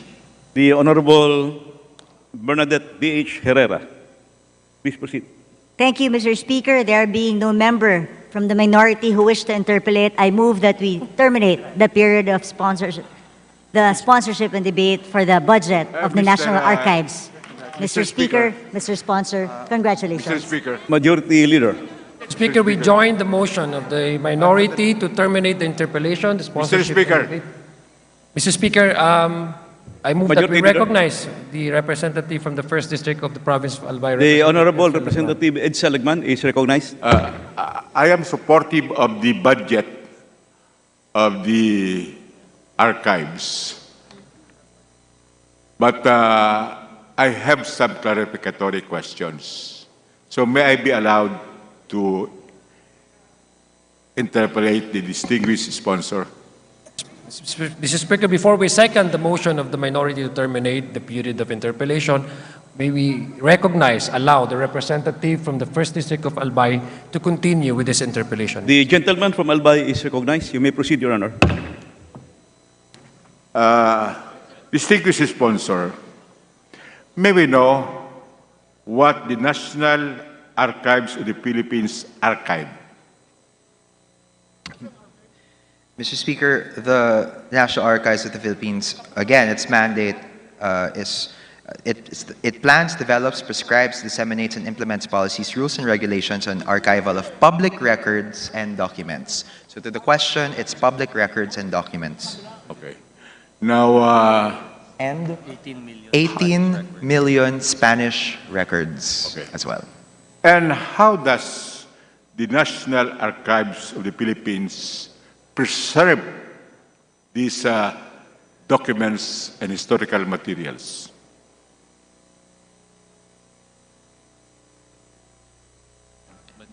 Mr. Speaker, they have an archives preservation unit that takes care of preservation.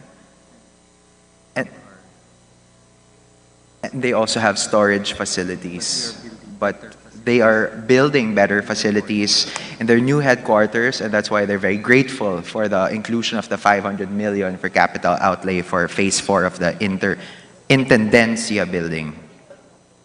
And with respect to other countries, how do we compare with our preservation facilities and techniques?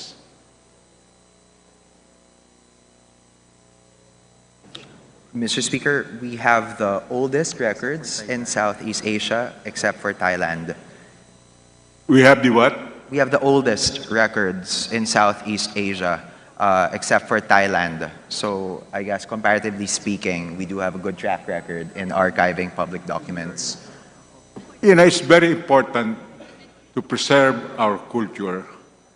And the role of the National Archives of the Philippines is really significant. If they need additional funds in order to better preserve our records, then let them submit the budgetary augmentations which they need so that I can join the majority in increasing their budget. Thank you, Mr. Speaker. That is much appreciated from the distinguished gentleman. And are they preserving original materials? Yes, Mr. Speaker.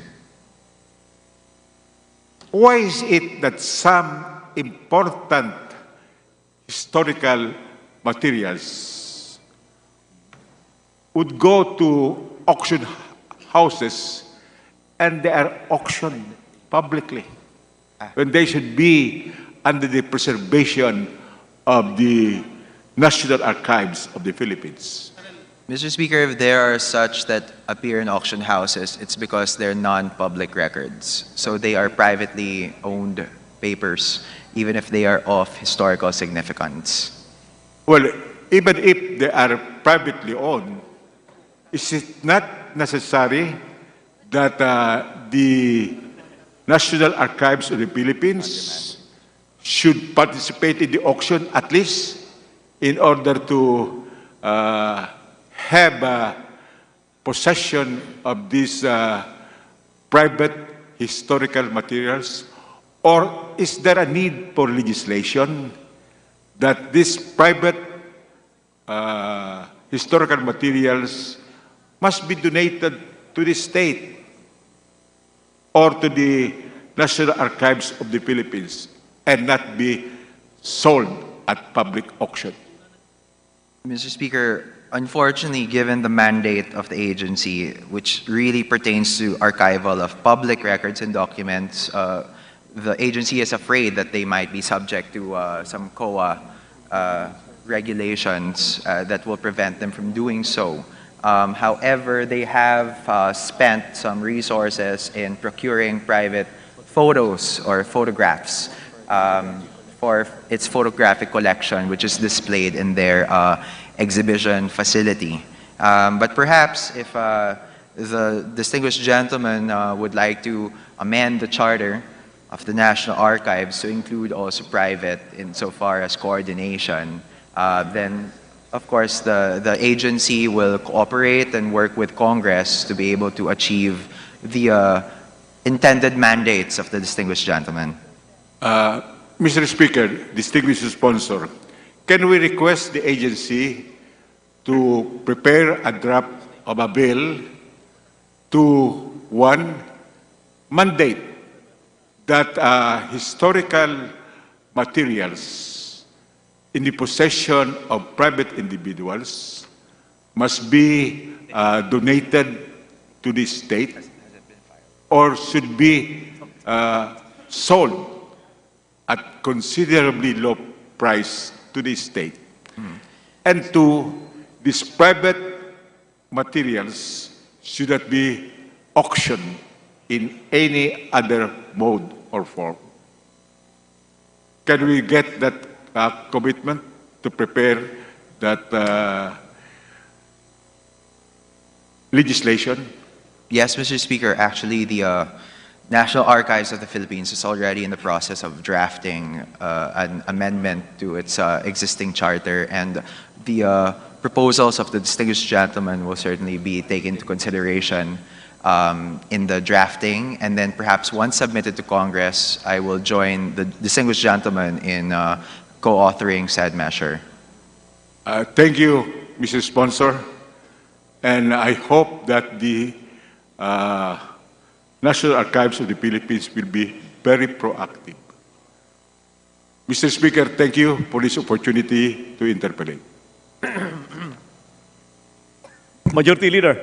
Mr. Speaker, prior to the interpellation of Representative Elsen Lagman, there was a motion registered by the minority, Congresswoman Herrera. Let me again reiterate that we join the motion to terminate the period of sponsorship and interpellation on the proposed budget for the National Archives of the Philippines. There is a motion, a joint motion from both the minority and the majority to terminate the interpellations of the proposed budget of the National Archives of the Philippines. Is there any objection? The chair hears none.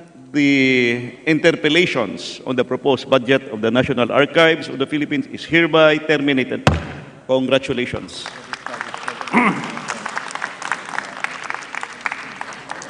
Majority Leader. Mr. Speaker, I move that we consider the proposed budget of the Cultural Center of the Philippines. Is there any objection? Hearing none, motion is approved. Majority Leader. Mr. Speaker, I move that we acknowledge the presence of the heads and officials from the Cultural Center of the Philippines, Chairman Dr. Jaime Laya, President Michael Nicky Hunya, Vice President Artistic Director Dennis Marasigan, Department Manager Dennis P. Lopez, Department Manager Teresa Rances, Officer in Charge, Budget Division Teresa de Guzman, Budget Officers Miriam Catalan, and Selena Marie Bayon. We acknowledge the Cultural Center of the Philippines, our guests from the Cultural Center of the Philippines family. Welcome to the House of Representatives. Majority Leader, you may proceed. Mr. Speaker, I move for a few minutes suspension to allow this mentioned guest to access the gallery. Session is suspended.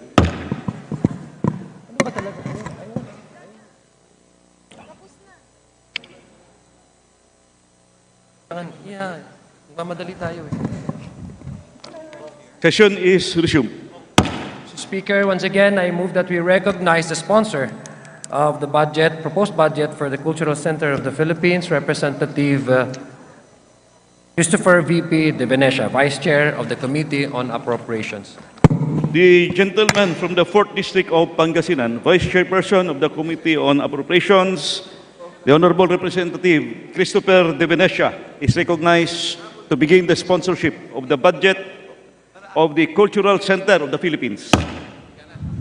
Mr. Speaker, it's my privilege to sponsor the proposed budget of the Cultural Center of the Philippines for fiscal year 2024. The CCP aims to promote and preserve the best of Filipino arts and culture by embodying the values of truth, beauty, and goodness. The CCP has one major program, namely the Philippine Arts and Culture Promotion and Development Program. Some of the projects and activities that fall under this program are, of course, the CCP Complex Development Project, which is currently being rehabilitated as we speak. Several artistic projects, such as the CCP Performing Arts Season, in which it showcases the works of Ballet Philippines, Philippine Madrigal Singers, Tanghalang Filipino, Ramon Obusan Folkloric Group, and many other performing arts groups. Of course, it also is the home of the Cinemalaya Film Festival, and it also conducts the annual Gawad CCP para sa Sining. In the 2024 General Appropriations Bill, the total budget for CCP is 357 million, an approximate 21.7% decrease from its budget in the previous year of 456 million. The CCP originally requested the DBM for 1.07 billion, so we are still lacking a 722 million amount so that this agency can properly carry out its mandate. This reduction will negatively impact the agency insofar as the timeline of the ongoing rehabilitation of the CCP complex, budgets for venue rentals for its resident companies, because again, the complex is currently closed, the celebration of the Cinemalaya 2024 Philippine Independent Film Festival, the CCP 13 Artist Awards, loss of funding to 5 national performing arts companies, 15 grantees in the ballet and contemporary dance, theater, orchestral music, choral music, indigenous ensemble, among so many other activities. It's very alarming, Mr. Speaker, so I hope that we can augment CCP's budget. And that being said, I solicit your kind support for the approval as well as augmentation of this agency's budget. We're now ready to answer questions. Majority Leader. Mr. Speaker, I move that we recognize the representative of the party list, PhilReca, Representative Presley C. De Jesus, to proceed with his interpellation. The gentleman from the party list, PhilReca, the Honorable Representative Presley De Jesus, is recognized for his interpellation. You may proceed. Good afternoon, Mr. Speaker, distinguished sponsor, and to the officials of the Cultural Center of the Philippines. Before I move for determination, would like to make a quick manifestation regarding the budget allocated to CCP with the current proposed budget for fiscal year 2024. The Cultural Center of the Philippines will experience a reduction amounting to 101.5 million compared to this year's appropriations. This representation believes that preserving and promoting Filipino arts and cultures is an investment in future Filipino artists who can draw inspiration and wisdom from our rich cultural heritage. Thus, it is essential that we also invest in the CCP as the leading institution promoting Filipino artistic excellence and making art accessible to all. I firmly support the restoration of the proposed budget that is necessary for the CCP to fulfill its mandate. I hope the minority can get the support from the distinguished sponsor on this matter. Mr. Speaker, there being no more members for the minority who wishes to interpolate, I move to terminate the period of sponsorship and debate for the budget of the Cultural Center of the Philippines. I so move, Mr. Speaker. Majority Leader. Speaker, we join the motion to terminate the period of sponsorship and debate on the proposed budget for the Cultural Center of the Philippines. There is a joint motion to terminate the interpellation of the proposed budget of the Cultural Center of the Philippines. Is there any objection? Chair hears none. The motion to terminate interpellations is hereby approved. Thank you, Mr. Speaker. Speaker, I move for a few minutes suspension to allow the next agency to access the gallery. Session is suspended.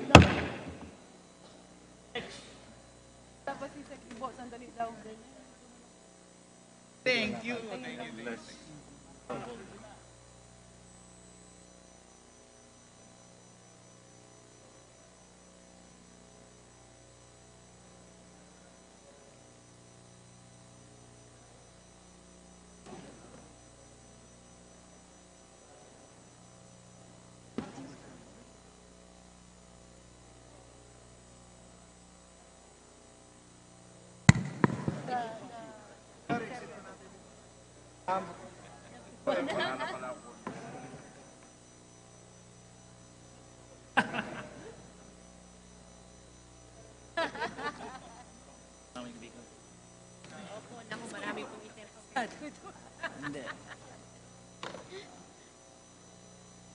Sige po. We're open naman for that. Yes, sir.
Anim.